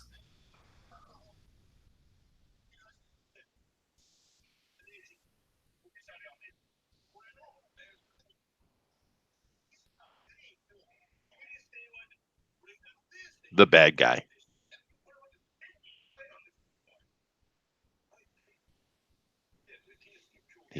That's his telephone voice. Uh-oh. Oh no. Yeah, this is a complication. Yeah. He still looks pretty good for a 90-year-old man. He's not 90 years old. He's gonna. I want to say he's almost 70 though. I think he's at least that, yeah. Let's see. How old is Mr. Willis? Good Oh, old. wow. I just got coffee. I guess she was being sarcastic. Aw. Kisses, love. Aw. Oh no, he's 64. That's a lie. That's what it says. It's a lie. He's at least 84. He, Minimum. wait, what? He's from Germany? Is he?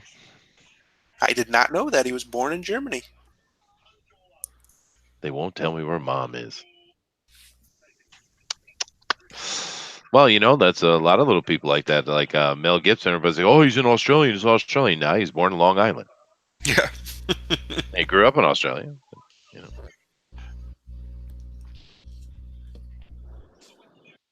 Now that's a guy who was unfairly treated. I think you get a little drunk and you throw out some anti-Semitism and destroys your career. What's that about? Well, luckily he's bounced back from it, but yeah, he was luckily big enough he could sustain himself. Yeah. He did have a rough go for a while though. Well, he does got a big mouth, but the problem is he's really talented. It's kind of like Chris Evans, right? We could easily kick him out of Hollywood because of the nasty stuff he says all the time, right? Mhm. But yet he's a good actor. We're happy to see what he does, right? Absolutely. I think Mel's a better director and producer than he is an actor. Personally, I He's love a him. really good director. Yeah, Yeah. it's over. It's not over. There's one more left. Hmm. Oh no, hold on a second. That's a bit fast. Hold on. Maybe they're gonna. Maybe it's a time jump. Maybe it is because there's got to be a time jump. Now let's see the continuity. Let's pay attention to her throat. Do we see a scar? They've done such a good job with continuity here. Did they keep that as well?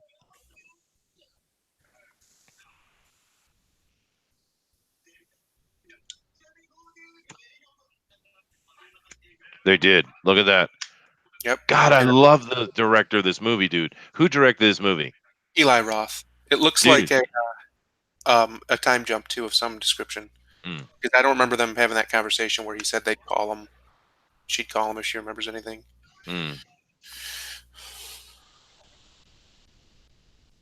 But yeah, Eli Roth directed it. This movie would have been successful if it wasn't for the bull crap that happened when it was originally supposed to come out. Yeah, and I think there's some politics. This is not sending the message that Hollywood wants. This No. is a very normal human story. Yes. Um, but it's really well done. Eli Roth, you're the man. Just the continuity is beautiful. Uh oh. Hmm. This guy just obviously is a criminal. Hmm. He does it well. But you in normal, human, society, it's so obvious, right? Yeah. I once had to explain to my wife that, well, most men anyway, they can just see that on people, and they like when we're out in public, I'm always looking for it. Oh, of course we are. We're protective. I never put my back to a door. Yep. Yeah. She was like, "Really? I don't even think about it." See, now he got shot and he's coming out, so that's at least a week, right? Yeah. So yeah, there we go. We got about a week. Yeah, that's smart. See, there's another little clever bit of directing right here. Yep. They deal with a time jump in a very simple way. He knows your name. Somebody else is patient. Oh, see, he has left it alone. He's dropped Yeah. it. But this guy's not going to drop it, or has he? Uh oh. Uh oh. Is she? Oh, she's got better clothing on today. Oh my gosh. I want to buy a gun legally. Did he lose the pistol or something? He must have. He did what he said he would. He got rid of it all. Well, he must have because you would think she would have seen it when they got home. So he must have cleaned it all up. Yeah.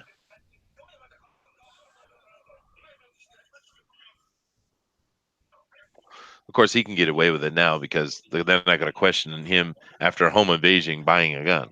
Hmm.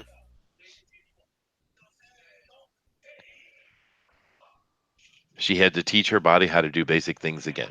So they're once again dealing with the time jump. Right. But and they also were smart to show you that the cops are still suspicious. Yeah, and they should be. Yeah. Yeah, but what else has this Eli Roth done, man? Oh, that's a good question. I know he's done quite a Because few movies before. What has he this been is doing? solid filmmaking, dude. Eli Roth. He's 47 years old. Hmm.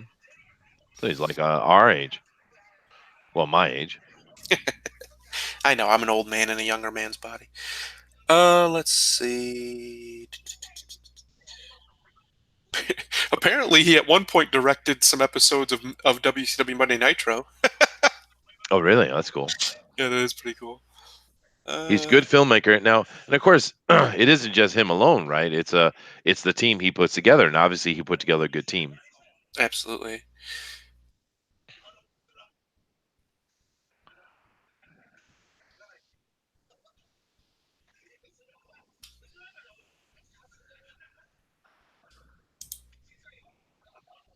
That's another good movie, The People Under Stairs. By the way, that's a uncelebrated flick.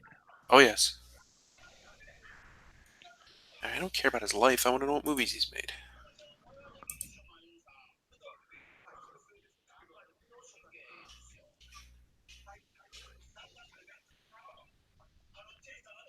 And another week has passed because he has his gun now. I think. He actually has made, it looks like, a lot of horror movies.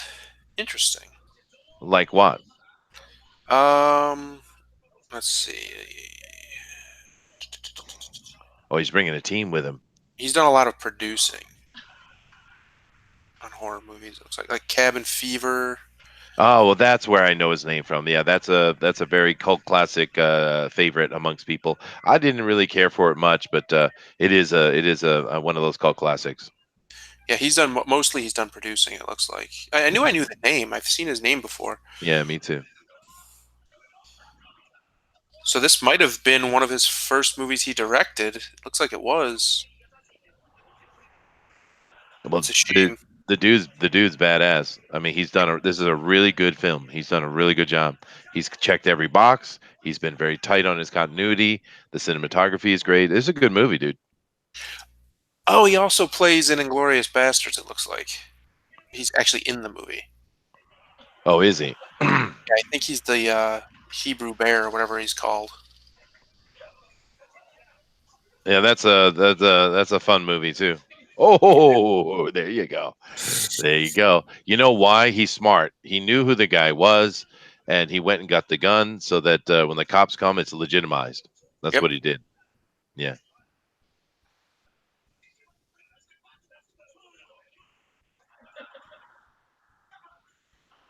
Oh, The death scenes are good, and they're very realistic. They're not over the top at all. mm-mm. He helped direct Inglorious Bastards as well. It looks like he wasn't credited, but he had helped Quentin out with some I stuff. see. Oh, yeah. I mean, this is way better than I thought it was going to be, dude. It's in a way not Death Wish. It's not the Death Wish we know. It's very Right. different. But and that's good. They shouldn't have carbon copied it. But yeah, I'm real happy with this film. Yeah, they didn't carbon copy it, but they got it right. They got the idea. It's a pretty simple idea, but you'd be surprised how often they mess that kind of stuff up. Stupid. God. You ever notice how in the movie it's always a dumb girl doing something, and you would think the women would get pissed off about that, right? Mm. Because it's always a dumb woman that does something.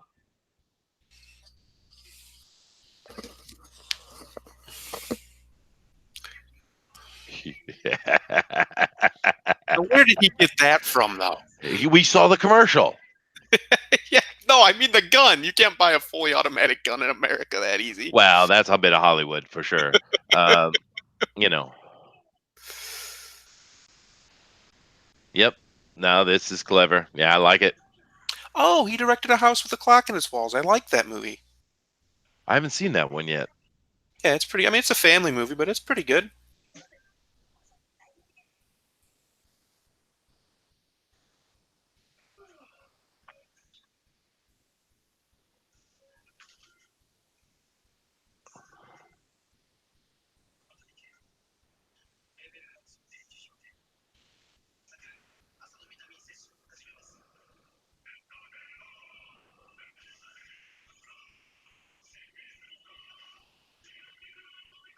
Ooh, interesting conversation, huh? Uh huh. I knew that moment was gonna happen. Yeah, that's awesome. This movie rock and rolls, man. It just went into this is like going in my list. Yeah, this is a good movie. This is what you would call a tragedy that it wasn't successful. Because I would have loved to seen more from Yeah. Eli and Bruce together. Maybe we will. Maybe they'll work together again. But Well, I don't know why we don't. I don't think we need another one of these. I think they wrapped it up nice and pretty bow. I mean, there's a beginning, middle, and end. He found redemption. He found himself.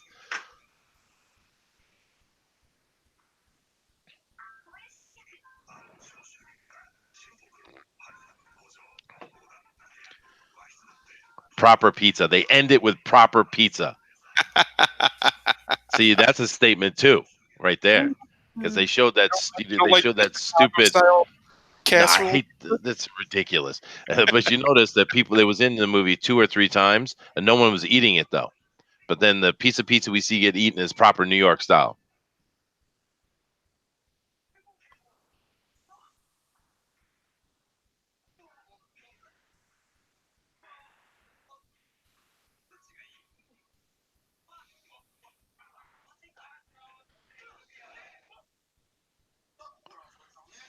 Eric is yelling, "No!" What do you mean, no, Eric? Hey, Will says no as well. Were they responding to my comment or the movie's comment? I'm not sure. She's very pretty. She is an attractive girl. Of course, she's a different race than him and the mother, but Well, in Hollywood land, that doesn't matter. it seems to not matter. Yeah. Uh oh. Uh oh. Uh oh. Uh Can he turn it off?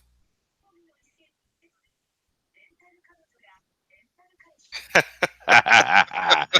Yeah, baby. Very nice. Very Oh, nice. Excellent flick, dude. Excellent. go And yeah, back to lots of claps and hearts. That's an Yay! awesome flick, dude. It was a good thing we switched it because Chester would not have been happy if he would have had to sit through Spider Verse. No, Chester would not have been happy. That was a killer movie, dude. Sweet, dude. Let me see. Deep dish New York style can stay in New York. Lol. No, all right. Where those are fighting words, Eric. Woe be the man that tries to deflower that little girl. Yeah, right. Very good. Wished I would have seen this before, dude. That was a killer flick. It's way better than I expected, and of course, it's got a proper music at the end. Proper. Yep. Yeah, that's exactly what it was. That Will's right. I couldn't remember what the controversy was. It was right after a shooting, and they said it was too pro gun. This movie's not pro gun at all. It's just a movie with a guy using a gun. That's not Yeah. pro gun any more than like Avengers is pro superpowers. Like it's silly. It's a silly statement by the Yeah. left. Does. Yeah. Yeah, Will, what he said, I thought it was a good when I saw it.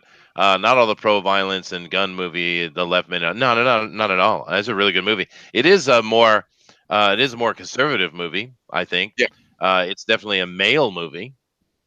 But what's wrong with that? But I guess that in and of itself is a problem these days. Thanks, Chester and gang from Keith. Yeah, dude. This was a great choice, man. Oh yeah.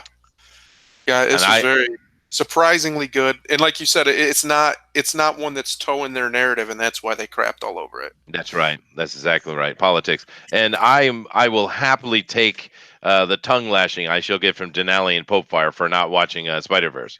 I'll happily take it. Yeah. Because that was way better. That was killer. Yeah, that was really good. I'm pleasantly surprised. I mean, I figured it would be okay, but that was really good. From Yeah. beginning to end, they kept the continuity. They didn't make too many. There was nothing really silly except for the one part with the bowling ball. Other than that, it was good all the way around. All made Yeah. sense, all believable, all realistic ways people would handle things. It was Well, great. I really hope this Eli Roth guy gets some more work, man. He's very clean director. Well, let's see here. He's been studying under he studied under a whole bunch of guys. Like he's been making films and stuff for a long time. It looks like since '94. But he's been studying like directing specifically for a while now, like under Tarantino and stuff. I'm assuming him and Tarantino are friends, stuff like that. So he's been a director since '94, but he's just now starting to do actual bigger budget movies and things. Um, Looks like what does he have? They had something he was coming out with. Mm. Well, I mean, it's good that he's learning under Tarantino. I don't love every Tarantino movie at No, all, but Tarantino can make a movie yeah, for sure. And another comment here: have you ever seen ACDC live, man? have I? No, Killer show, dude. I'm Killer show. I saw sure. them back in the '80s. I think my wife Re- has. I don't think I ever have. No, I yeah. would remember. I definitely never have. Looks like he has a movie coming out that he's a producer on, but I don't see any more director credits for him, which is a shame. I hope he does get back in the chair. Yeah. Although I really don't think they left any room for this movie to have a sequel. To be honest with you, I don't think Hmm. they intended it actually. No, no, it didn't seem that way. But if he's in with Tarantino and stuff like that, I'm sure we'll see him making more movies. What is the rating? Let me come check over what these shill critics say. Oh, it's Let's. terrible. It's I'm gonna super bad. let me go to the absolute shill media spot of all time, Rotten Tomatoes.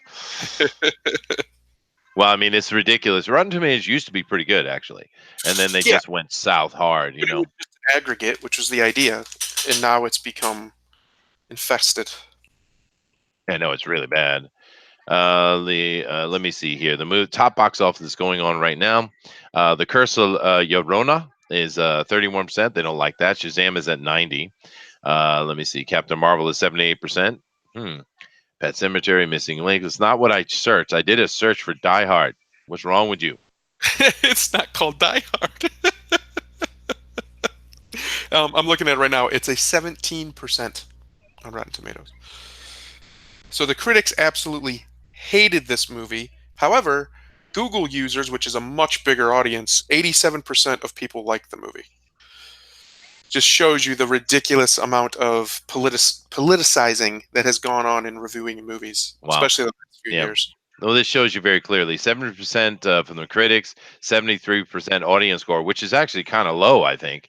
Yeah, But it shows you right there. I mean, obviously, because that was a really well made movie. It's not for everybody, though. I can get that. yeah, But just nonsense. But here's the thing it actually strikes me a little bit as well. I'm looking at the other Death Wishes, right? The original one is sitting on 65. What?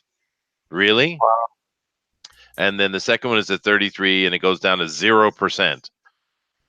Wow. And then the other movies weren't as good. This is true, but damn, they're hating on Charles Bronson. yeah. Probably for many of the same reasons. the the manliness aspect, they don't like it. They don't like the idea of masculine ways of solving conflict, which a lot of them are violence, if need be. Well, it's just the male way of going about it. But yeah, that was awesome. That was really cool. The poor lion is frozen for some reason. Oh, Norn 9. I don't know this anime. Yeah, you'd have to ask my wife. She was probably the one watching it. Mm. Well, I know a Norn is a Celtic witch goddess. Uh, it's kind of replacing the witches three. That you see every culture has these three witches aspect. It's kind of interesting where that's coming from, but that's a conversation that's not for today, I suppose. But anyway, thank you guys for coming in here and joining us. Let me jump back over to the other side real quick. I'm going to get out of Rabbit itself. Yes, I'm leaving. I left.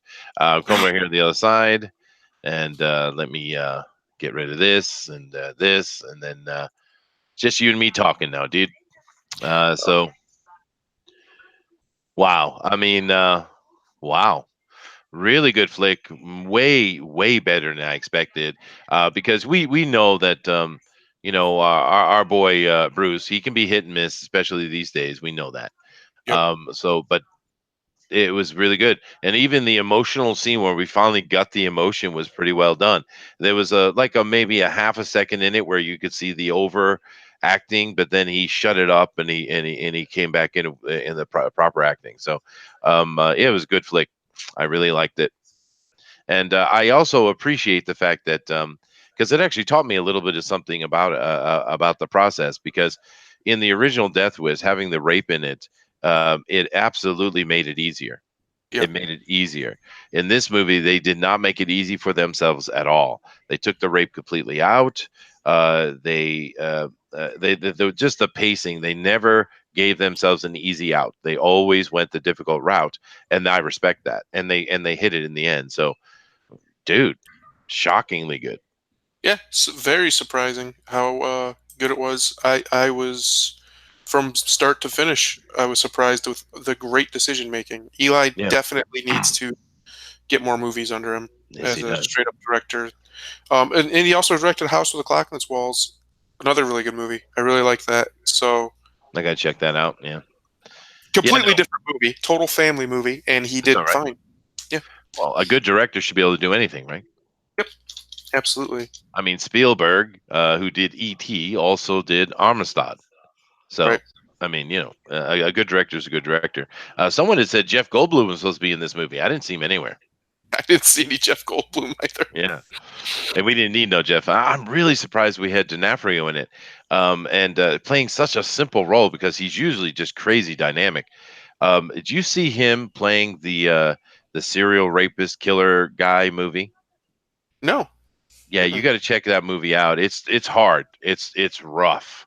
Well, it's a rough movie to get through, but damn that guy! If you want to see how good D'Onofrio is, I know there's many examples. His Kingpin is just epic, right? Right. But if you want to really see the depth of this guy's skill, go watch that movie. I don't know what it's called, but he's basically playing a serial rapist killer guy. Interesting. And yeah, and it's wow, dude. D'Onofrio is the man. He's American. I'm pretty sure. D'Onofrio, yeah, pretty sure he's Yeah, American. yeah. And Absolutely. of course, we see him coming out of L.A. Law, I think, or some one of those law programs he was on, and it's kind of where he got known. He played a quirky character there too. But the problem in America, we don't have a lot of great American actors. We have a few. Most of the really great actors are coming out of either Britain or Canada, even. And I know we never like to give any credit to Canada whatsoever, but they do have some pretty good actors. And of course, we mentioned this just the other day, I think yesterday. The real problem with that is in Britain, they're trying to master the craft of being a thespian. That's what Hmm. they're after. Their goal is to be good at their job. In America, the real problem is they just want to be famous, right? Right. And this is why we get so many bad acting coming out of American actors. Now, there's some. I think Robert Downey has done a really good job, and he's American. Um, Chris Evans, is he American or Canadian? I think he's Canadian. Yeah. And it's weird, I never really cared about Chris Evans' sexuality. I didn't really think about it. But my wife said just the other day, I was talking about how he's worse than because Brie Larson's in the news as being this toxic, hateful thing, but Chris is way worse than her. I mean, that guy never shuts up. But she made the comment offhand that well, he's gay, isn't he? And I was like, well, I didn't even think about it. Is he? Maybe he is. I had no idea. Of course, the ladies would be upset to hear that. Oh no, he's American. I just looked it up. Yeah, but I mean, he's not a bad actor actually, and I'm glad he stuck to the course because he was really kind of buckling under the whole Captain America thing. He really didn't want to do it Hmm. because he wanted to do other type of deeper acting, is what he was saying. But somehow money probably is what kept him on board, and I'm glad he did. I haven't seen the end game, but it sounds like it's going to be at least a good, solid, entertaining movie. And of course, it's Captain America focused, so. Yeah, he's the he's the leader of the Avengers. I mean, he is. That's what he is. It should And be, yeah. yeah, he's definitely is in this movie. I mean, Iron Man does Iron Man's thing, but he's definitely. Yeah, it's a good movie. I think you'll like it. I don't hate the movie. Um, it just was a letdown from Infinity War. But I think just about anything was going to be because Infinity War was a masterpiece. That's true. That is true. But we're going to check it out this week. I actually have an entire week off.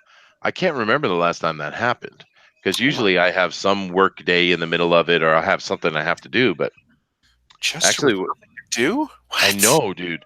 I have literally 5, 6, 7, 9 days. 9 days. Oh Well, my! not this is the second day for me, so I have another 7 days of nothing. Wow! Yeah, Wow! it's weird, right? It is weird. I don't usually get that kind of time, but it's just the way the calendar worked out. And what actually helped it is the Tenno, I guess they call it an emperor. I don't know if that's the actual English proper English translation. I think it's more like king, but whatever. The king guy, the emperor guy here, he Hmm. retired, which is usually they don't get to retire unless they die, right? But he's so old that they basically requested to give him a break, right? And the government voted that okay, you can retire. So his son is taking over, and it's happening this week. And so we're moving from one era to another era because they mark their time based on the emperors, right? So Hmm. we're leaving Heisei, and we're coming into baby. What's the new Jedi name? Dewa. That's right. We're coming into Dewa. And they that's actually how they count their time. Their years is counted in the years of the emperor's reign. They have our calendar too, but they tend to use their own a lot actually. So it's a little bit weird. But we're about to start one right now again, See. and so because of that, the holidays have been added to an already existing holiday. So which is why it stretched this whole week. Because usually I just got a couple days off. Well, look at Lucky Chester. Yeah, huh? He actually I gets some time to be a human and not be a boss all the time. Yeah, right. I don't. I have no clue what I'm going to do with myself. To be honest with you. Maybe I'll read a book. I don't know. My wife's off too, though. That's the Uh interesting oh. thing. So I Uh don't oh. know. We got plans, baby doll. Shenanigans are afoot, I think. I hope so. She's acting like she's asleep and she's not commenting. Fine. I love your wife. She's amazing. She is cool, dude. I got lucky. I got a good one. Yeah. No, seriously, baby. We have any plans this week? That's right. She said we're gonna go see a movie. That's our plan. So we're gonna go see the end game. So I mean, it's 3 hours, but I don't think it's gonna take up a whole week. no, I don't. But you know what I think I will do is I have been working on I have a role playing system. No, excuse me, not system. Campaign, a really deep, big one that I've been working on for a while. Maybe I'll just finish that off. I don't think I'll get to the graphic layout of the actual book itself, but maybe I'll just get all the little extra pieces that are hanging, those hanging pieces, those hanging chads, and get them worked out this week, maybe since I have time. You know. Anyway, what about you? You got a normal week, I'm assuming. Yeah, just normal like every other week type of week. What do you No- do? I mean, if you don't mind saying live. I I manage a appliance repair business, and then when I'm not doing that, I help take care of my mom. I see. Okay. So you're a repair guy, so you got some skills. Nice. Oh yeah, oh yeah. Yeah. It's a completely boring, but it's a necessity. People need their It stuff. is. Well, Hey, Denali, hey Hey, Denali, what's yeah, up? where did It's he a not show much. up? it's a sustainable job actually. Yeah, Hi Denali, how you doing? We had a great movie. Spiderverse was amazing. Loved it. Loved I it. see. I see. Especially when you have Dead Wish on it. So I I, guess Now, I who don't know. did that? Jeez, shenanigans are afoot. I Goodness know gracious. shenanigans. Dude, of course, you and Pope weren't here, so we didn't watch Spider Verse. We watched Death Wish, the new Bruce Willis one. Man, Okay. that was a killer movie, dude. I'm Yeah, surprised. I expected it would be okay, but that was a great movie, dude. yeah.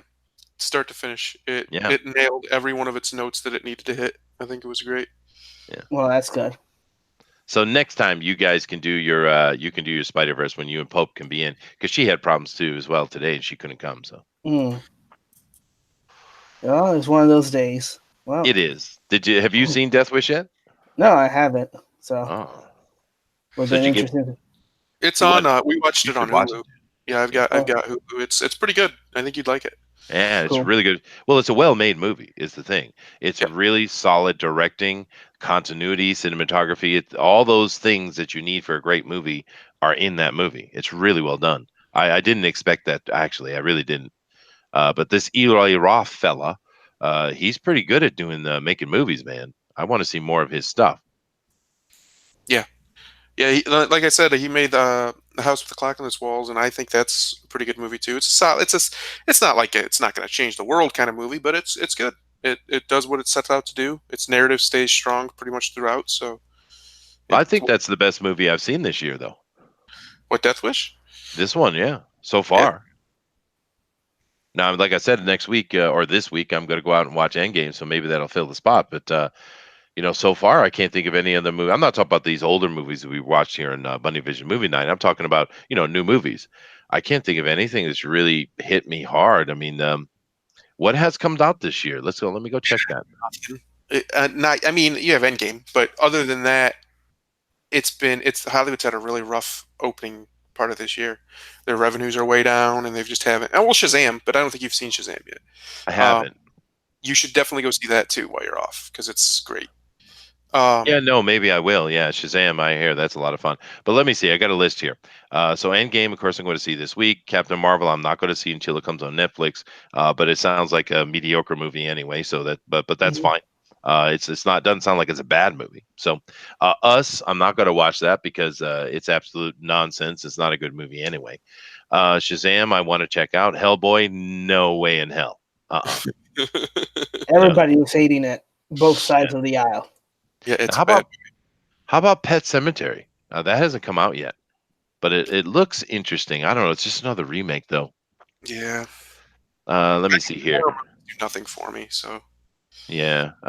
Dark Phoenix. That's kind of I feel like a Mm, train wreck waiting to happen. Godzilla's coming up later. Aladdin.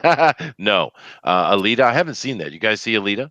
oh yeah, Alita. I have not seen Alita. Night Pope in our chat here, she loves that movie. She will go on and on and on and on about how much she loves that movie. Cool. But I hear it's great. So yeah, you can check that out too. It's got nothing else to do.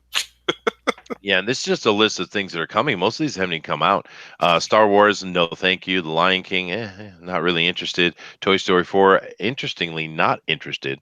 Let's see, what is this? Fight with My Family, huh? Spider-Man, don't care. John Wick 3, yes, baby, but that's coming. Yep. Uh, Dumbo, not don't know. I'm interested. Hobbs and Shaw, maybe. Brightburn, yeah, see, these are all things coming out. I don't see anything here that's already been out. Glass was I haven't seen it, but it's a I big heard. disappointment. Yeah, That's what I've heard. Yeah, I want to see that Yeah. too. I heard that he failed the delivery. Like he kind of wasted the characters. Yeah. Well, it's Shyamalan, dude. Yeah, He can't help himself from screwing up. I mean, he has a good movie and then he has a bunch of bad ones. It's just what he is. He And really it, should just be a story guy. Somebody who comes up with good stories because that yeah, he's great at that. Great at coming up with stories. He always trips over himself. yep. Unfortunately, and I'm going through the list here. I'm continually looking, and all of this stuff has yet to come out. Yep. So it's like none of this stuff has actually been out already. Um, yeah, nope, I don't get it. I remember like when I was younger, I would go to the movies like every weekend because there was something cool coming out. yeah, right. Now, it's like I can't even be bothered to go to the movies. You're Well, getting old. we're about to hit May, so the summer movies are coming. But usually March and April have some good flicks in them. But no, that's all No. right. Maybe it'll be a good summer. I don't know. Well, it's going to Unfortunately, definitely be a good start to the summer with just Godzilla and John Wick 3 in there, unless they completely drop the ball on both of those movies, which I don't think is going to happen. right. Um, that's nice. And Endgame isn't terrible. I don't want to get anybody thinking I hate the movie. I don't hate it. It's just Not as good as yes, Infinity it War. could have been so much better. Let's put it that way. Yeah. I from what it sounds like, I feel, and from what has happened from the fallout with the Russo brothers, I think Disney was shoehorning things that they had to do and they didn't want to, and Yep. they weren't feeling as good as they were with the first one. Yeah, that first one's a masterpiece. That will go down unless something comes out better, which would be I don't know how that's going to happen. That'll go down as the best superhero movie of this generation, maybe of all time. It's Hmm. fantastic. Now, Night Pope is asking a question here in the chat. What are you guys doing next Saturday? Star Wars Day, Denali. She's picking at Actually, you again. actually, we won't have anything because that's when our fan speed's going to be on. This is That's our right. live Saturday. Yes, Yeah. we haven't decided what day we're going to move this to. Might be I think Wednesday's a good day if we're going to do it. Honestly, Yeah, it's Hump Day, Yeah, right? yeah, right in yeah, the middle. Give everybody a nice thing to do at night to chill out. Um, but we haven't fully decided what day we're going to do it on. But we could decide the movie. She is right. Star Wars Day is coming. We could watch one of the Star Wars movies. Um, We could. Yeah. if we're going to just watch one, I would pick either the first Star Wars or Revenge of the Sith, just because I love Or Revenge of the Sith. the holiday special. No, no, no, that doesn't exist, Chester. Now you're just talking about things that don't exist. like the Um, Crystal Skull. That's yeah. right. That doesn't exist. Oh goodness gracious! Actually, I think Hump Day would be good. I think Wednesday would be good because we could do our standard 8 p.m. Eastern Standard Time as we normally do, and that gives us a 2-hour window, which most movies will fit inside that. And before the pro edition of Drawn and Quartered, it's kind of perfect, right? People come watch a Yeah, movie and they go see Drawn and Quartered. yeah, So sounds good. it does. Wednesday it is. Bingo. See, that's how decisions get made. Everybody, There you like go. Chester and I before we started this stream, we don't really want to watch that. Let's see what's on Hulu. Yeah, I'm glad we did, dude, because I know from talking to my daughter, for instance, that Spider-Man Into the Spider-Verse is actually a good flick. I know that. It is. And I'm sure I would be entertained by it, but I just can't get past the fact I just don't want the diversity of Spider-Man. I feel like if I give into it, then I am somehow betraying my standard or my point that I'm trying to that I'm trying to stand upon, Hmm. right? By doing it. I don't have no problem with Miles Morales. Matter of fact, if they were smart and they called him something other than Spider-Man, it would have probably been a really good idea. They should just call him Spider something inspired by Spider-Man, but not becoming the Spider-Man. I don't like it. And I understand it's cleverly told. The way it happens is clever. Spider-Man dies in his universe, etc., etc. I get it all. I get it. I get it. Hmm. I just if it could have been the simplest thing for me if they just simply called him something else, like Like what? Ghost Spider. Ghost Spider. Makes sense for his character, right? Yeah, he goes invisible. Yeah. There's a lot of things they could come up with something. I mean, his powers are slightly different than Parker's. His spider sense isn't as strong. He Mm. has the sting move that he can do the electricity and the invisibility. So there's a lot of Yeah, different ways you could that's what go I with mean. it. So he's not Spider-Man. Don't call him Spider-Man. See, like with Right. Spider-Gwen, and I understand that they used her for a lot of SJW nonsense. I get it. But I've never had any trouble with Spider-Gwen. Makes sense. I mean, Yeah. it's just the simple idea that she was standing right next to or right near Peter when he got bit by the spider, and she got bit instead. Makes sense. I have no problem with it at all, right? Hmm. Because she's Spider-Gwen, right? She's not Spider-Man, Yeah. right? Right. And Night Pope says here, for what it's worth, Chester, Homecoming stole so much from Miles that Spider-Verse had to completely recreate Miles. That's true. I've The, heard that. Yeah. the version of Miles Morales in Spider-Verse is infinitely better than whatever Marvel did with him, which was Oh yeah. garbage. But it's still, I mean, if it's a principle of the thing, it's a principle of the thing. It is technically an alternate reality, like it I says, get it's an it. alternate I version of. get it, dude. I understand 100%. And it sounds like the Miles character is pretty cool. Well done. Good storytelling. I have no trouble with the Miles character itself, and it doesn't matter actually that I don't know what is he's like a Latino or something like that. I don't care anything about that. That means nothing to me. If the same thing, if they came in and they made Gwen Spider-Man, which you think sounds like an idiot thing to do, but Marvel does that kind of crap all the time. I would have had the exact same problem, right? See, I have no problem with Spider-Gwen whatsoever. I have no trouble with Silk. I understand that they put a lot of that progressive crap on top of it, and that's an issue unto itself. But the characters themselves, I get, and I have no problem with it, right? But then again, at the same time, we have Spider-Man Noir, right? But that's Peter Parker. Hmm. right? So bringing different Peters from different places, which they did in that storyline, that's a whole nother matter. You're bringing Peter Parker in, Well, not some other character. they also have the other problem, and I think this is where a lot of your problem is they tried to make him modern time Spider-Man. They could have made him in the future, just been Spider-Man Well, they're with a trying to very. whitewash Spider-Man. Is what they're trying to do. I So mean, understand the why intention. not just do that? They already had a Hispanic Spider-Man in the future with Spider-Man 2099. That's right. So I That's don't right. understand why they thought they needed to race mix him up, or whatever you want to call it. It's silly. It's It is just silly, and mechanism. It's it's Bendis. It's Bendis. That's all it I have to is. say about it. But it's the intention that ticks me off, right? It's the Right. intention. He was created to replace Peter. And Yeah. why? And then once again, okay, well that's fine. So And why? they killed Well, off Peter to they put did. him in it. But then again, you have to ask, what is their thinking? What was their reason to need to get rid of Peter? Well, because he's another white boy, and we need to get rid of the white boy, right? Yep. This is why I will not support Miles Morales. Not because he's a cool character, because it sounds like he is, but because the intention behind his creation was racist. That's why. Yep. Hmm. And pretty much all of these race swaps and things are that. It's just they want to get rid of the white guys out of it because it was made by white people in an age when white people dominated the country and the We still culture. do.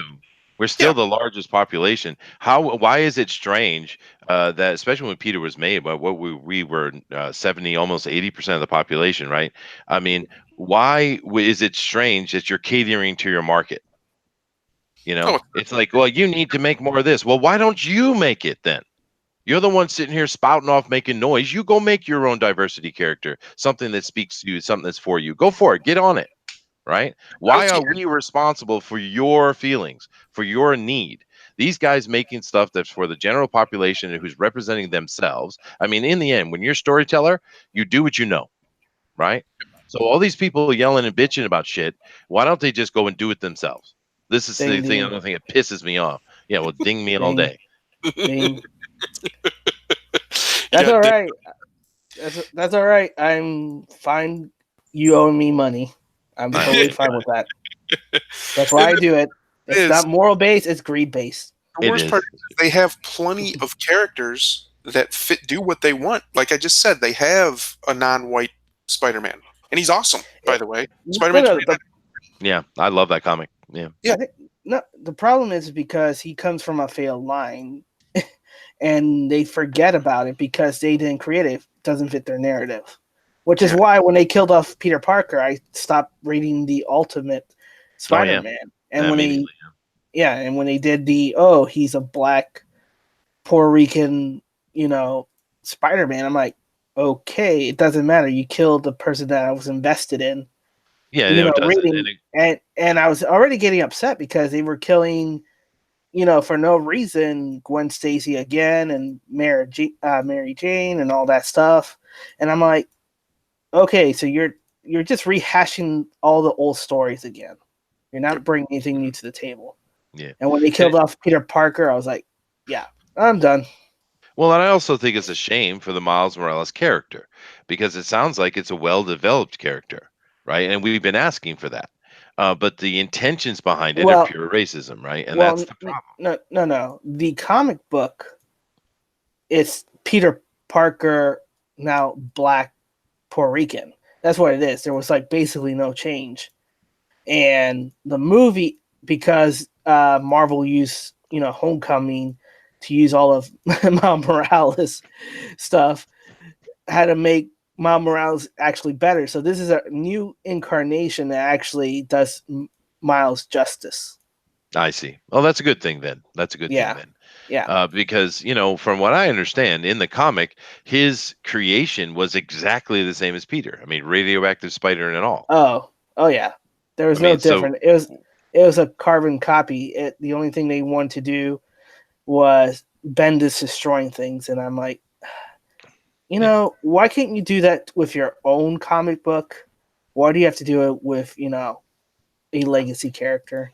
yeah. And you're not even adding anything new. You're still killing off all the characters. You're not making anything new, and it's just the same. Yeah. So Well, it's I don't know. We get deeper in this conversation, I will certainly rant, but it's the no, ranting. well, no, because it's just we get a lot of people like, oh, you poor white boys whining, and they white man male I'm tears not. and all that kind of crap. I'm not Um, white. I know you're not. I know you're not. Yeah. But the thing is I've never been racist toward anybody in my life, actually, and I've never actually. I don't know of any white people around me that ever have been either. But these days we're getting a lot of racism coming at the white people, and it seems to be okay, and it's not okay. Racism is never okay. It's an ugly, disgusting thing. It's not a good thing. It's a bad thing. Now, tribalism is a whole nother matter, and that's culturally based. It's not actually racial based necessarily. Well, the But problem is that when we were teaching people not to be racist, it was racist to every other race except for whites right, because they were the bad race. That's how I I saw it. just don't know how that came to be, how this has happened, because you know, Because it was the white man's fault for everything that occurred. No, they yeah, were just more savvy than everybody else. That's different. yeah, but the past couple hundred years have showed that the people that have been fighting the hardest to end racism are white people. White guilt. Not even that, just simply practicality. If you want Mm. to have a modern functioning society, you need to have a community, a populace that is interacting in a very healthy and successful way, right? It's just simple practice. I mean, this is the great thing about a free market, and they always complain about rich businessmen and stuff like that. But see, the rich businessman understands that the people need to have money, because if they have money, then they can buy their stuff. Excuse me. Exactly. Right. So, I mean, it's a more a practical thing. It's not like it's kumbaya, warm feelings. It's simply because that society functions better. But anyway, we're getting way, way off on a tangent. Death Right. Wish remake, awesome. I can't believe I just said those words in the same sentence, but I did. Because remakes usually are pitiful. But that was a good movie. Yeah, it was Well, actually really good. Um, it was surprisingly good. Actually, it's one of Bruce's best movies.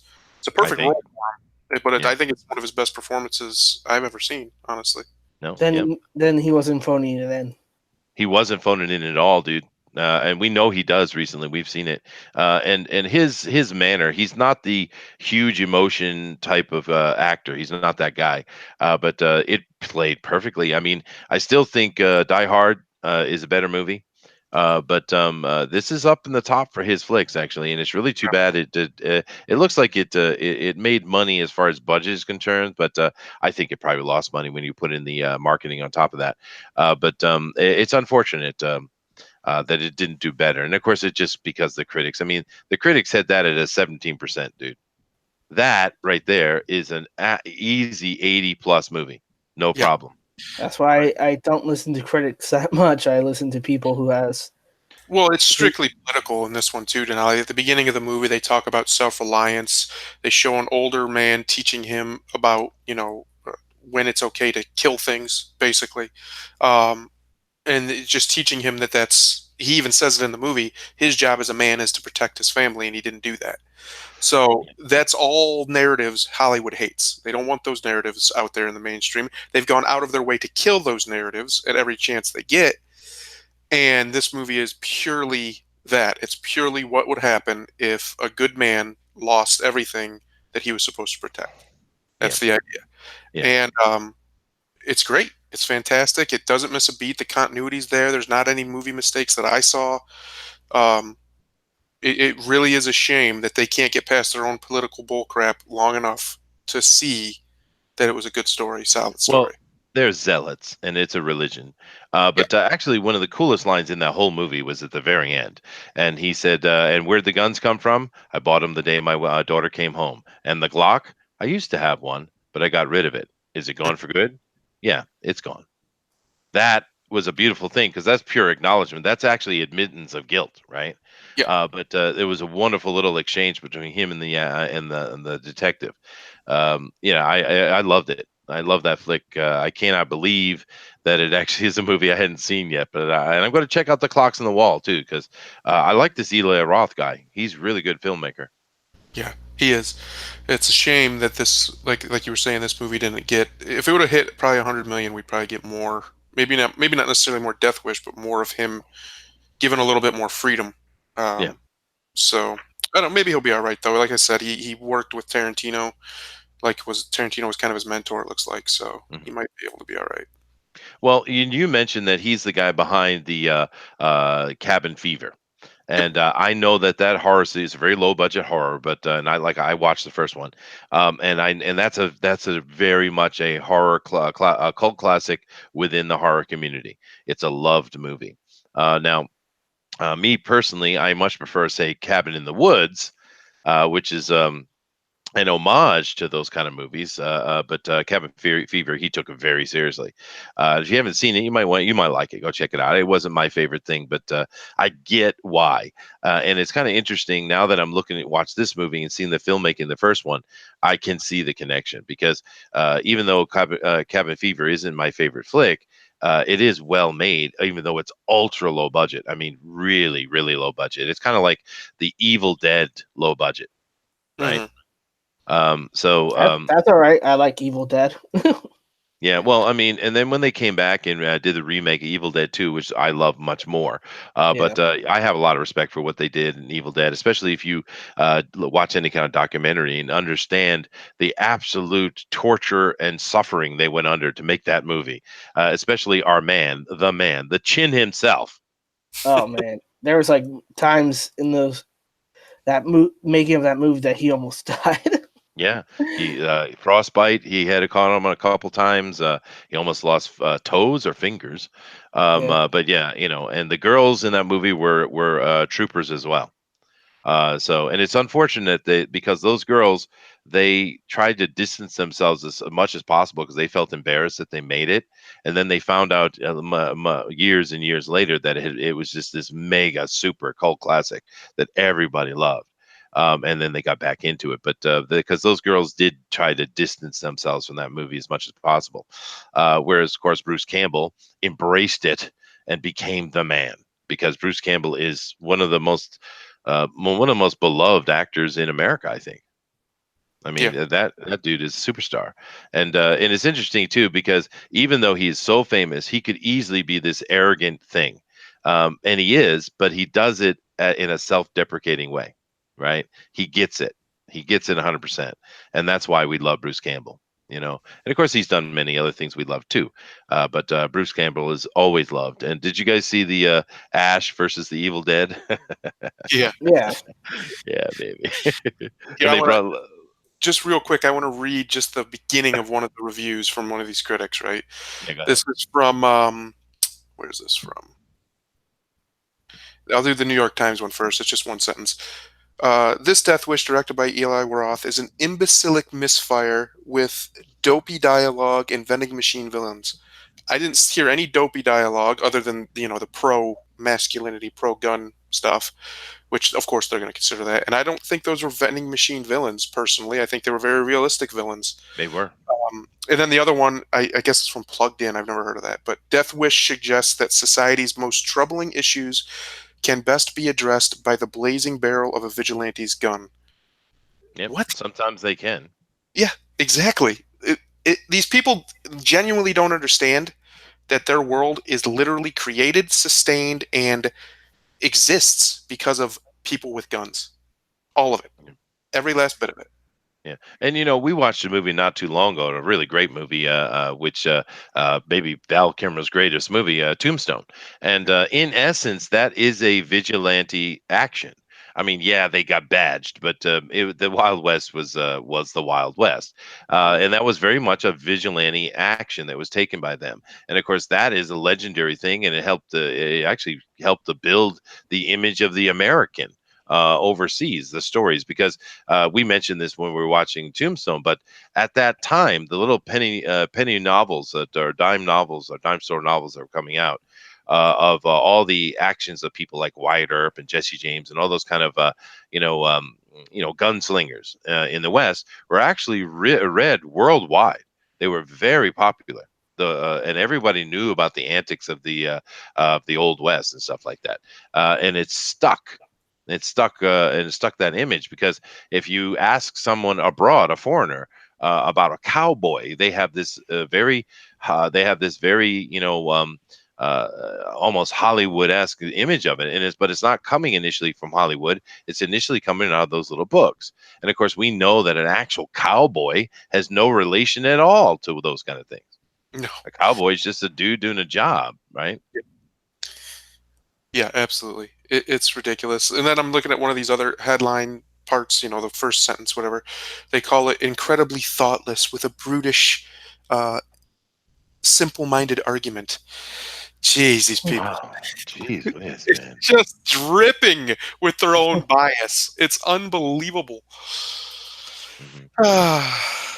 And then And you read ones from just regular people, and you can tell some people are pro-gun, Second Amendment, conservative, whatever, and they love it. They love the simplicity of yeah, he went and did what he felt he needed to do. Mm. But in actuality, after watching that movie, I didn't see any political message of any kind. Actually, there wasn't a political message there. Not really. I mean, you could read into it if you like, but that's not what the story was. The story was simply watching the degradation of a man who had lost something, Yeah. and how far he would go. There was no actual politic. I mean, there was I really can't. I mean, some of the radio commentators stuff could be seen as political, and they were kind of bantering back and forth. They actually had both sides of that opinion in there, but I don't see this movie as being political at all, actually. Whereas Well, the No. first Death Wish The, most certainly was. it's not political, the movie itself, but even the fact that it's even remotely has even semi-pro stance on like the Second Amendment or self-reliance as a man or men exerting themselves in a masculine, you could say violent way as a good Mm. thing. They can't have that. They cannot have that. They cannot tolerate the idea that a gun could be anything other than evil. That is another interesting conversation on the side. I mean, um, the concept has come. I've heard stories of there's a whole bunch of them. But let me just choose one I think is very telling. There was a little boy.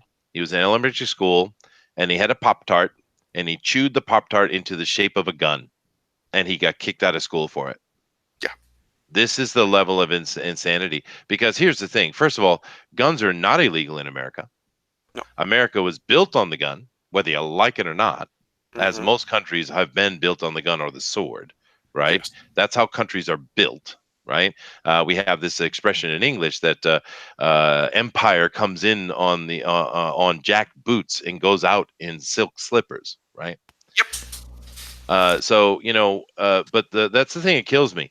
Guns are not illegal in this country in any way, No. right? We have a Second Amendment, but yet you're kicking kids out of school because they chew Pop Tarts into a form of gun, or they mention a gun, or they do little finger guns or something like that. This Hmm. is insane. How are you justifying that? There's nothing illegal about it, nothing at all. And I don't know why these people are not. Maybe they are. They should be sued straight up. They should be just ground into powder for Well, doing such a thing. I think a demonization of what is considered, in my opinion, a basic human right should be treasonous offense. But I'm a little more extreme. Yeah, Um, well, but yeah, it is ridiculous. It's the old saying, political power flows out of the barrel of a gun. But it even goes back farther than that. That's a retelling of a very ancient version, which was the point of a spear, and then there's also the edge of a sword. oh, so sure, of course, right, All right, right. political power comes from violence. At the Yeah, end of the sure. day, if you don't obey, they're going to send people to violently force you to or kill you. Oh Um, yeah, yeah, and that's it's just definitely a reality. fact. Yeah. So there's this notion that these people have, like I was saying, they live in this fantasy world where their world's not violent. It's not violence. That's not what maintains my world. We're civilized. No, wait till the lights go out. When the lights go out, nobody's civilized. It's just that simple. That's all it takes. Yeah. Unless you're in Japan, apparently, because they're awesome and they're just perfectly orderly at all times. Well, they are. I mean, and there's many reasons for that, but the Japanese do civilization really well, Yeah, and it comes down to the fact is they can do things here that in the West would fail, and the reason why is because Japanese follow the law yeah, without question, right? And you can say, well, that's a problem. They should question things. You shouldn't blindly go forth, and I agree, but they do. and that's why everything works so well, because the Japanese just do as they're told, and they don't complain about it, and pride is important, politeness is important, They accuracy bred is all the important. questioners out in their many wars. Yeah, they That's what have, right? happened. I mean, and so there are, you could look at the overall picture and say, well, these are very negative things about Japan. But the problem with your argument would be it works so well. Now, this isn't going to work in the West. You can't do that. And this, I'm saying Japan, but actually, I could expound that to Asia in general. This Mhm. is something people don't understand, because I've had people I've talked to who think, like, say, China, oh, it's a dangerous place. No, it's not. It's extremely peaceful.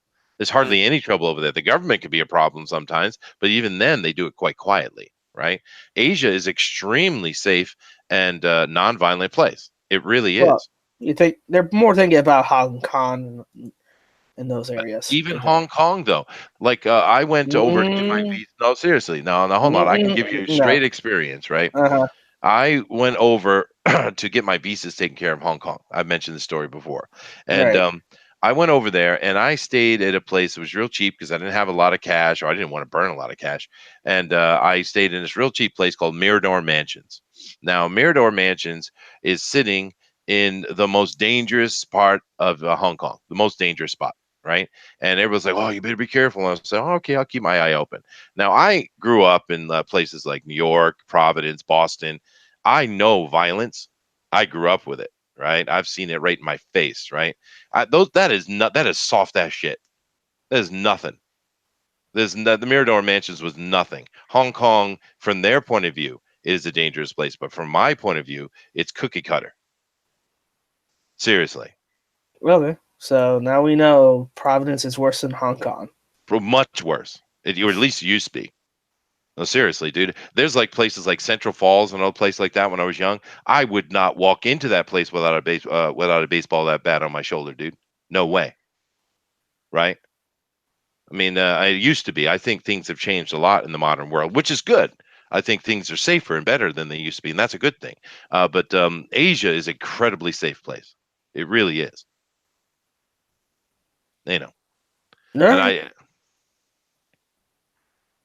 Well, what do you think, Denali?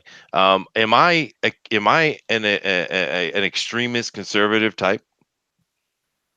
I'm not saying that you're extreme and conservative, but I think that different views and things kind of colors your perceptions of things. I mean, again, I heard you're telling me that Asia is safe, but I also heard stories that you probably had a positive experience, with Asia, but I've heard other stories where Asia was very terrifying for those guests and people that were involved in, went to Asia, got Mm. kidnapped and got ransomed out, so to speak. Well, see, I don't know of these stories, and I've walked many dangerous streets in my life, and it's just from my point of view, Asia is just a cakewalk, dude. It's not So, that dangerous. so that's what I'm saying is that for your experience, you haven't had that bad experience, fortunately. No, But well, for no, I other, mean, I had a few things I had to deal with. I'm just saying that it was, because the thing is, when you have something in your face, we have Mhm. this thing we call fight or flight, right? And Yeah, of course, you don't know until it happens to you. You could be the toughest acting person on the planet, but until something comes at you, you don't know how you're gonna respond. Now, I had right, stuff come at me when I was young, so I know who I am. I'm actually the idiot that walks into the gun, right? right. I mean, that's what I am. And I learned that young. And like I said, you never know. You got guys who can act super tough, but when push comes to shove, it doesn't go that way, and that's all well and good. You don't have to be the idiot that walks into the gun. You don't have to. Matter of fact, the whole modern society is built on the people who didn't do that, actually. Hmm. But I know that a few of the instances that I've had in Asia, I literally just went and dropped the dude, right? And they went so softly and they went so easily with a whimper, right? And I know back home, I mean, I've had extended brawls when I was younger, dude. That the hard headedness of each of us wouldn't let it go, right? But over here, if you crack them hard just once, they're done, dude. They're done. They're out. They nope right out. It's just the reality of it. Right. So that's what I'm saying. Your life experiences allow you to make that into a cakewalk. Otherwise, other experience again, Yeah, no, I get it. doesn't. I get it. Yeah. Yeah, I get it. So you could say it's safe for you because you have the life experience to make it safe for you. Yeah, That's true. harder. That's true. Yeah. Yeah. I get it. I just don't know. I don't understand. I don't understand being a victim, I guess. There's the strong don't understand the weak. They have to I Right. protect guess. them, but but strong people just don't get how people can live their lives as a victim. Because I've had things happen to me that it would probably break a lot of people. I know it does. I've seen it happen, but I refuse to be a victim Yeah. too. I Yeah, just I guess. won't live that Yeah. way. Yeah, I get his point though, because I Mm. mean, I've had my butt kicked many times in my life. Jesus. I mean, many times I've gotten whooped, but Oh yeah, it doesn't break me. It pisses me off, right? And I come back harder. Is especially in the past. This is a long time ago. I've been a beer gut dad for a long time. I'm talking about one of my youth, but and I certainly I got my butt kicked many times, but it didn't push me off. It didn't make me crawl into that little fetal ball or cower in the corner. It was quite the opposite effect for me, you know. But absolutely. anyway. It is what it is. But I guess my overall thing is though, um, Asia is a pretty good place though. I think overall Yeah, it is. It's a peaceful place it is. It for the is. most part. It's not like the Middle East, which is constantly blowing itself up. It's Well, not that too. like Southern America, which has a lot of problems with cartels and things like that. South America, rather, not Southern America. Central and Uh, South America. Yeah. Central and South America, and then of course you have where the Asians are and where the Europeans are. Used to be anyway for the European people. Very peaceful, not too much violence except for with each other. They like to kill each other a lot. Well, that Uh, seems to be the problem, right? Yeah. but for the last 80 years, they've been at peace with each other. They haven't really been tearing each other apart, thankfully. Um, it's just a very interesting thing to see, especially like I was saying with Japan, how orderly they are in a crisis. I remember Oh, watching video and streams and things after the earthquake and the tidal wave in Fukushima and all that hit all at once, mhm. and Tohoku. Yeah. there was just no panic. No. If that happened here in that scale, it would be a nightmare. It has been every time it's happened. It's a disaster because people freak out, they panic. Actually, it was very impressive for me because I saw it far more front line than you guys did, Yeah, and it was just freaking impressive, dude.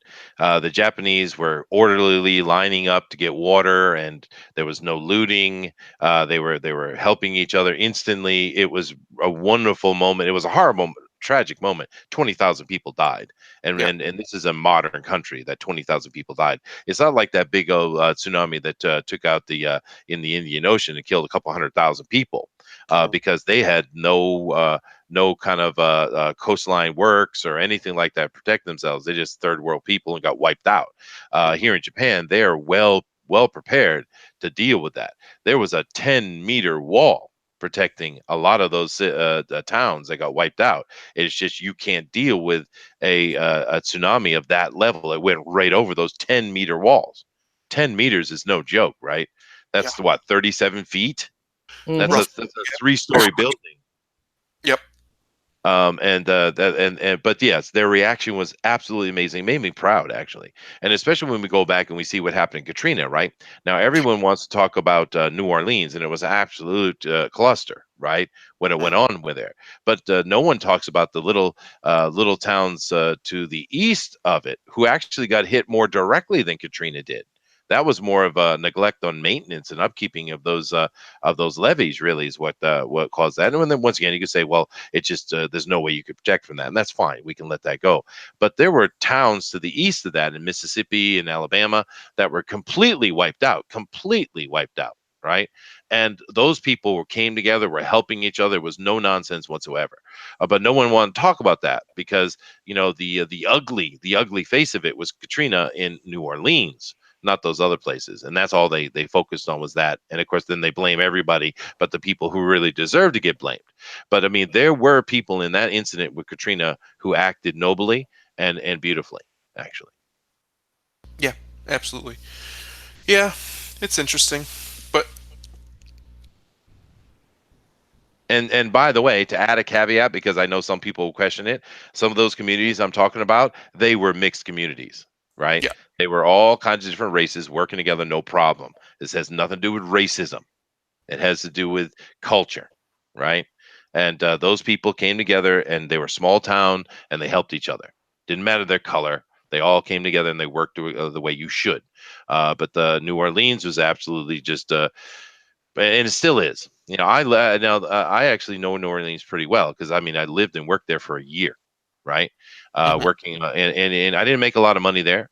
Most of my money actually came out of my bouncing in the clubs there because there's so little money because there's so many musicians you just can't make any money at it. But I spent a year there honing my skill is what I was doing, right, as a saxophone player. But I know New Orleans really well, and that is an absolutely broken city. It is broken the way people think, the concepts going on. This is before Katrina, of course, but that city is a mess, absolute mess, right? Well, it is interesting because when you get out of the cities and you go, like I grew up out in the country, that there was literally, it was called a township. There was about 50 people who lived Mm, in it, but there was no town. Like it's just one building. It's just legally called a township. Um, but if when tragedies happen outside of the cities, or even if you get to the smaller, what you would call like a rural city, um, there's no problem. People get what needs to yeah, be done, and they get it done. that's right. And but it's when you get in these big cities, these big clumps of people together, especially in America, it seems like it just goes to crap. People just they lose their mind. They all start to panic. It's almost like humans were meant to live in that sort of environment with that many other humans Mm. around. It's a lack of community, I think. Yeah, it's basically there's no community in big city. I mean, there's smaller communities in this big city, but not overlarging Right. community that would help people because you're too suspicious of everybody else, kind of deal. And that's the unfortunate fact about it. Um, and it only takes like a giant tragedy to kind of snap them together or some kind of meaningful thing Hmm. to kind of put them all together after the tragedy happens. But if your community is broken and you don't have that sense of community, then you're going to have these issues. And the smaller the city is or the smaller the town is, the sometimes the better it is because you have community. Again, that's you got the pros and cons because sometimes people could say, "Well, I don't like that because everybody knows each other. You can't really do anything as well." Yeah. But you know what I mean. Yeah, no, that's right. And in cities, there are little pockets of community. I think, just from Hmm. my own experience when I was in Manhattan, the musicians community there, because you can make some fairly good money, but living in New York, it totally kills the idea of the money you're making, right? So in the end, you're kind of a starving artist, really. But the musicians community I was part of, they would help each other out all the time like hey dude I got this gig this weekend I just got this other opportunity can you take it and we are constantly helping each other get work and stuff like that so there is community you can find community in a city it's just the city itself does not have a community and especially when you have certain forces working against it like I said when I was in New York because 9/11 was a big moment for New York. It changed the culture. But when I was living in New York, there was a Hmm. lot of dangerous places. There was, I mean, legitimate places you just get straight up mugged and murdered, straight up, right? And so it was. You had to be careful. The buddy system was a real deal. And when you're living in a place that you actually have to think about something such as a buddy sim system, that's something's really wrong, right? Right. Absolutely. Yeah. Speaking of 9/11, I was just thinking about that. That was the last time for me that I really felt like the American people was a people. Because right after that happened, it was I don't think we'll ever experience America that united again. It was a Yeah. full-on unified country. There was no It was. dissenting voices really, and it was we have to get these SOBs. Like we The have to world as well. The world get, as well. And I will never forgive George Bush for squandering in that. yeah, Never. That yeah, was it didn't what a last, moment. fortunately. Yeah. Didn't Well, it's last. because of his actions, what he and his people decided to do, right? And I know a lot of people might jump and say, "Oh, that's conservatives." No, he's not. But No. George Bush is a rhino. Yes. He's a He is neocon. not a conservative. He is He's most exactly. certainly a Democrat. Yep. Um, and it just really squandered a huge opportunity because the whole world was behind us, Yeah. for the first time in like ever. And there was at that point, at least for a while, probably about 3 weeks, a month, whatever it was. There was the racial harmony was the most harmonious I've ever experienced it in my whole Yeah. life in this country. Everybody was just an American, and they were fine calling themselves that. Hmm. And I don't know. You could say you could Excuse death me. and say it's because we had an enemy to focus on and this and that. But I think what it was is at that point, and this was 20 years ago now almost, um, America hadn't fractured like it has now because for a lot of us, especially me where I live, which is formerly a battleground state, it's more of a conservative state now, but it was battleground forever. Hmm. Um, there's places in just my state that doesn't feel like the same country anymore when you go there. It's so different. The way people treat you, the way people talk, the cultural, it's just completely different thing. And I can't even imagine what it's like in California, where you have half the state that's, just an American state and the other half that's basically Mexico. I mean, it Right. just really is. It's completely overrun. Yeah. Um, and this is all over. All over. The country's gone. The nation, this idea of a nation in America is gone. Yeah. And when guys like Trump come in, who's a nationalist, who tries to reignite that, he gets called everything under the sun and discarded. Right. And and it would be nothing wrong with that in California if they were Americans, if they were being patriotic, right? But all I hear coming out of California is a lot of brown power. Literally people throwing their hands in the air and saying brown power or La Raza, right? And this is not that's the problem. If they were coming in and they wanted to be part of the American experience and become an American patriot, awesome. It would be no problem whatsoever, right? And let me add one other point. I was in America when 9/11 happened. And I actually, I mean, I don't know if it's luck, but I was actually watching TV at the time, and I saw the news guys saying some plane had hit the twin towers, and then I saw on the news live when the second plane went in. So I Yep. saw it from second one. I actually just happened to be in the right place at the right time. And one thing I remember happening after that is all the patriotism, like you talked about, but everyone started wearing these little flag pins, right? Yep. Everybody had them, right? And I have a simple little question for you guys. When Barack Obama was elected, he had a flag pin, but when he got out of office, he didn't. When did he Nope. take the pin off? Oh, well, once he had bamboozled enough Americans who still had a lot of patriotic pride, probably around that time. I don't know exactly when, but sometime during his presidency, the feeling of Americanism turned. It went from it's okay to love America, it's okay to defend America and call America great and stuff. Obama used to do that stuff all the time. He'd call He America did. great, blah He blah blah did. blah blah, and then he just stopped.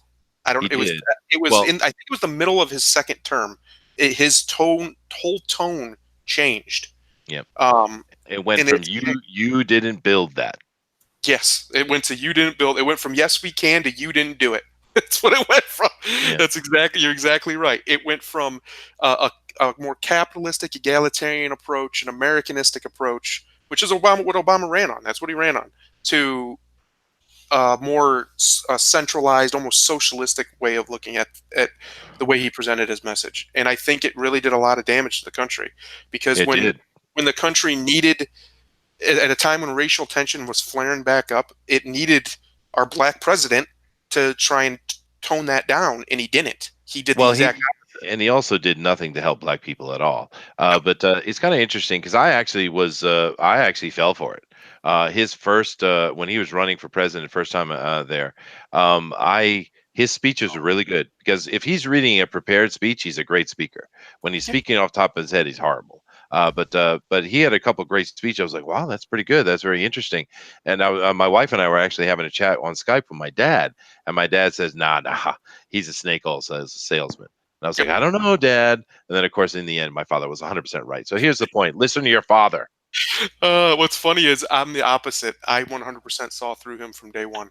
No, I didn't. And so did my father too. He's like, nah, this dude's full of crap. And honestly, everything he ran on originally, which he flip flopped a lot, but the main core tenets of his original campaign was, transparency in government, and we're going to end wars, and we're going Yeah. to reduce our reliance on foreign oil, and da da da. He Mhm. did all of the opposite of that He did. in every Yeah. Well, possible.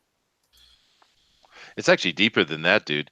Every promise that he made, which most politicians don't come through, we know that. But every promise he made, he literally did the opposite of them. It's shocking how consistently the opposite he was, actually. And Evan von Skyver says, "Which Death Wish? The new one, dude. The remake, which usually I'm not a big fan of, but dude, that was a killer movie. If you Yeah, haven't seen the Bruce Willis Death Wish, go watch it, man. That was a really good flick. But Obama was certainly a turning point with the things that are going on in the country. And the funny thing is, all those things you just mentioned, Trump has done. He's yeah. reduced our foreign wars involvement. He's very reluctant to be any wars. He's reduced our need for foreign oil. He's done all those things, actually. We're an oil exporter, which you would think would translate to really cheap oil prices or gas prices here, but it hasn't. And it's driving me nuts. Our gas prices have stagnated.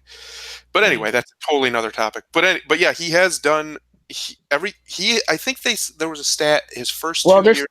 it's two different oils because we're a crude oil exporter, but we're a refinery refined oil importer, and Well, that's yeah, but why our That's oil. true. that's That thanks is to true. Obama. But anyway, Yeah, there was a stat out. I think it was from the Heritage Foundation. So take that what you will.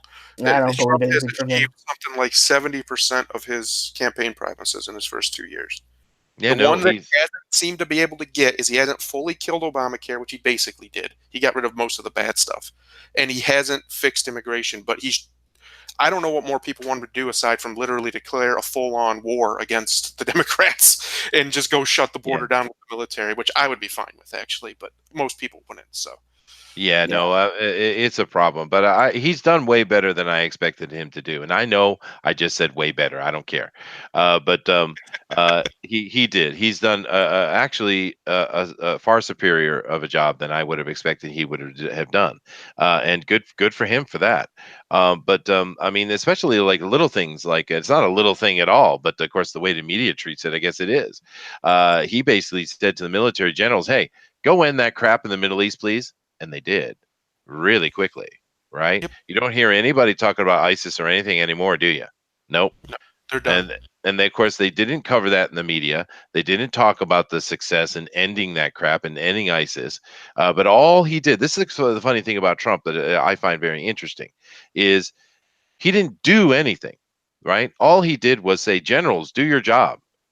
Hey, you see this big, huge mountain of red tape that is in the way of everyone making money? I'm going to cut it all. And I got rid of it. That's all he did. He just deregulated everything and let it go.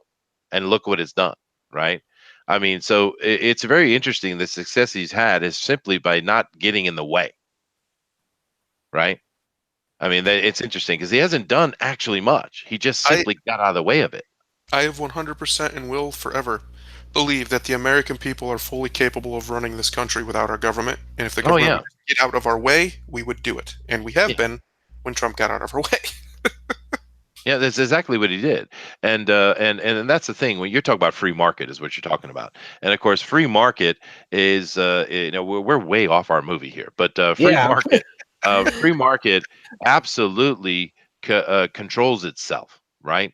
Because people talk about, oh, we got to mandate $15 an hour wages, so that's only going to hurt you in the long run because someone's got to pay for it, and the businesses aren't, right? But if you have a free market going on, what it would do is it would drive this inflation down, right? Because this company over here is paying you $10 an hour to do it, but this company over here will pay you 12.50, right? And therefore, which company gets the workers? Well, the 12.50, and this raises prices of the general people, but it also lowers costs because instead of protecting these banks and protecting these people like we've done, if you have to put out a good product, and if you don't, you fail and you die. Right? Free market is the solution because it regulates itself, right? And we have so many examples throughout history for it, but you can see two very modern ones that show you exactly what it does. Germany and Japan. After the war, they had a full open free market, and look just like gangbusters they came on, right? How? Because they had a free market. And when did their economy start faltering? As soon as the government started giving special deals to, say, like Toyota, Honda, Sony over here in Japan. When the government got involved and the cronyism took over, this is when their economy started faltering and having trouble. But if you leave free market, the economy just grows like gangbusters, right? And Right. those examples, if you want to study some economics, just go study Japan and Germany, or just one of them's fine. Germany's fine, and you can see exactly how that works. Well, I can actually bring it back to this movie because what we're talking about is economics. We're talking about markets. Yeah, Uh, and the very basic principle is supply and demand. And in this movie, there is a huge supply of violence and bad people out there, and he rises to meet that demand. in a way. This is a principle in all facets of life. Wherever there is a demand for something, the vacuum will be filled always by somebody. And that's why it works in markets. That's why it works in life. When you demand things to happen in your life, things will either get better or worse for you, whatever you're demanding. You might not even realize that's what you're making a demand for, but this is how success happens in both markets. This is how success happens in life. And this is what basically the movie happens in this movie. There is a demand for the end of this crazy of violence and of these bad people, Mhm. and the police are incapable of solving it, as we see at the beginning of the movie, and he solves a lot of it anyway. So You know, it's and a I very interesting thing.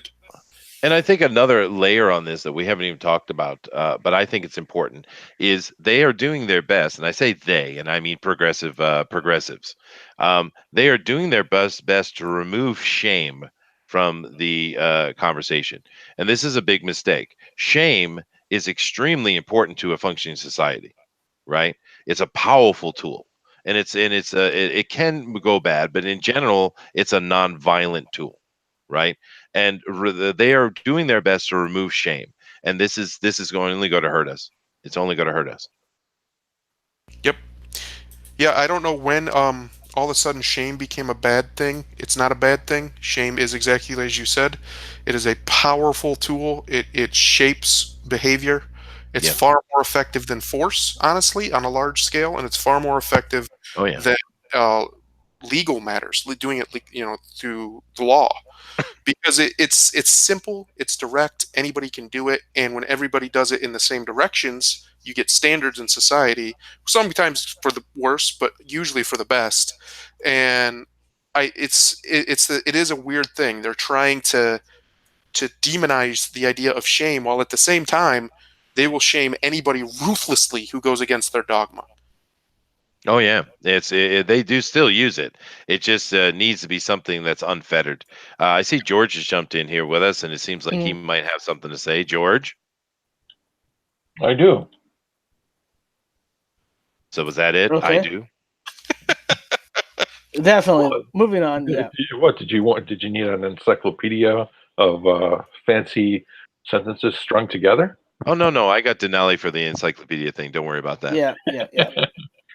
Well, yeah. It's an interesting thing.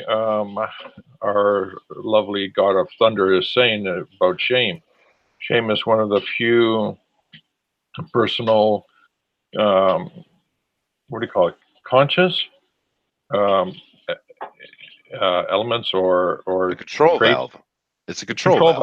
valve. Control valve. There you go. Control valve of our character to be able to actually be, you know, civil with your fellow man. Yeah. Well, Guilt, maybe because guilt, shame. Um, it, there, what do you call? What do you call? There's another one. I forgot. There's a few of them. Fear, well, fear. fear is an interesting topic because the thing about we humans and the way we work, and a lot of people don't like this and they don't want to talk about it. But the simple fact of the matter is, fear dictates everything you do. Every single thing you do. If you're a nice person, it's not because you have a kind heart, it's because you're afraid of the consequences, right? And fear dominates the human being in every single way because when it comes right down to it, we're really just a bunch of scared monkeys sitting in the dark, really. Well, yeah. Uh, Here's something humorous. My high school teacher once told me. I think it was my English teacher. She said to me, George, everyone's a serial killer and a murderer and a downright evil person. I said, really? She goes, yeah, it's just a matter of control. yeah, and fear is a control valve, and of course that's what shame is. Shame is the instigator of fear. right? And it's a very powerful thing. It's been used for a long time, and I know it's been abused. I know there's some of you listening that are saying automatically, "Oh no, it's been abused," and you're right, it has. But it can work really well, and a lot of those abuses were coming out of very high-end political things, or often in cities. But if you look at the smaller towns. Shame has been used very successfully throughout most of history.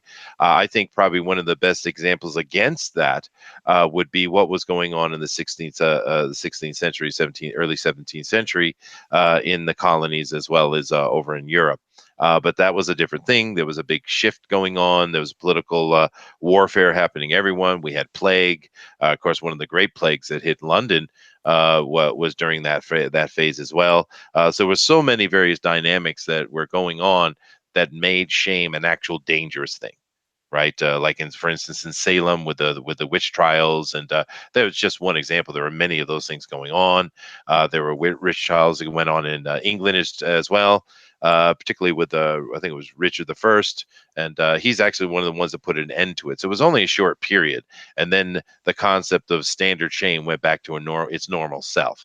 But there was a period where it was actually extremely ugly. And that can happen. But I would think there were a lot of factors involved in that. Did I go too deep? I apologize. Yeah, you went too deep. Not history, Chester. Not history. All right, when are we ending this stream, by the way? I We can think end it right now. I think there's a good pausing moment. They're like, "What are we into? Are we in history? What is this?" All right, Are fine. we See, watching a guys, movie? every time I mention history, I get somebody over here giving me a hard time. See, I'm not lying. It's the truth. No, But it's just anyway, the wrong show for it. no, it's not. We're just having an open conversation anyway. But Yeah. it's all right, guys. Thank you very much for coming and joining us. We had a great time watching Death Wish. We hope you enjoyed it, and we will get out of here.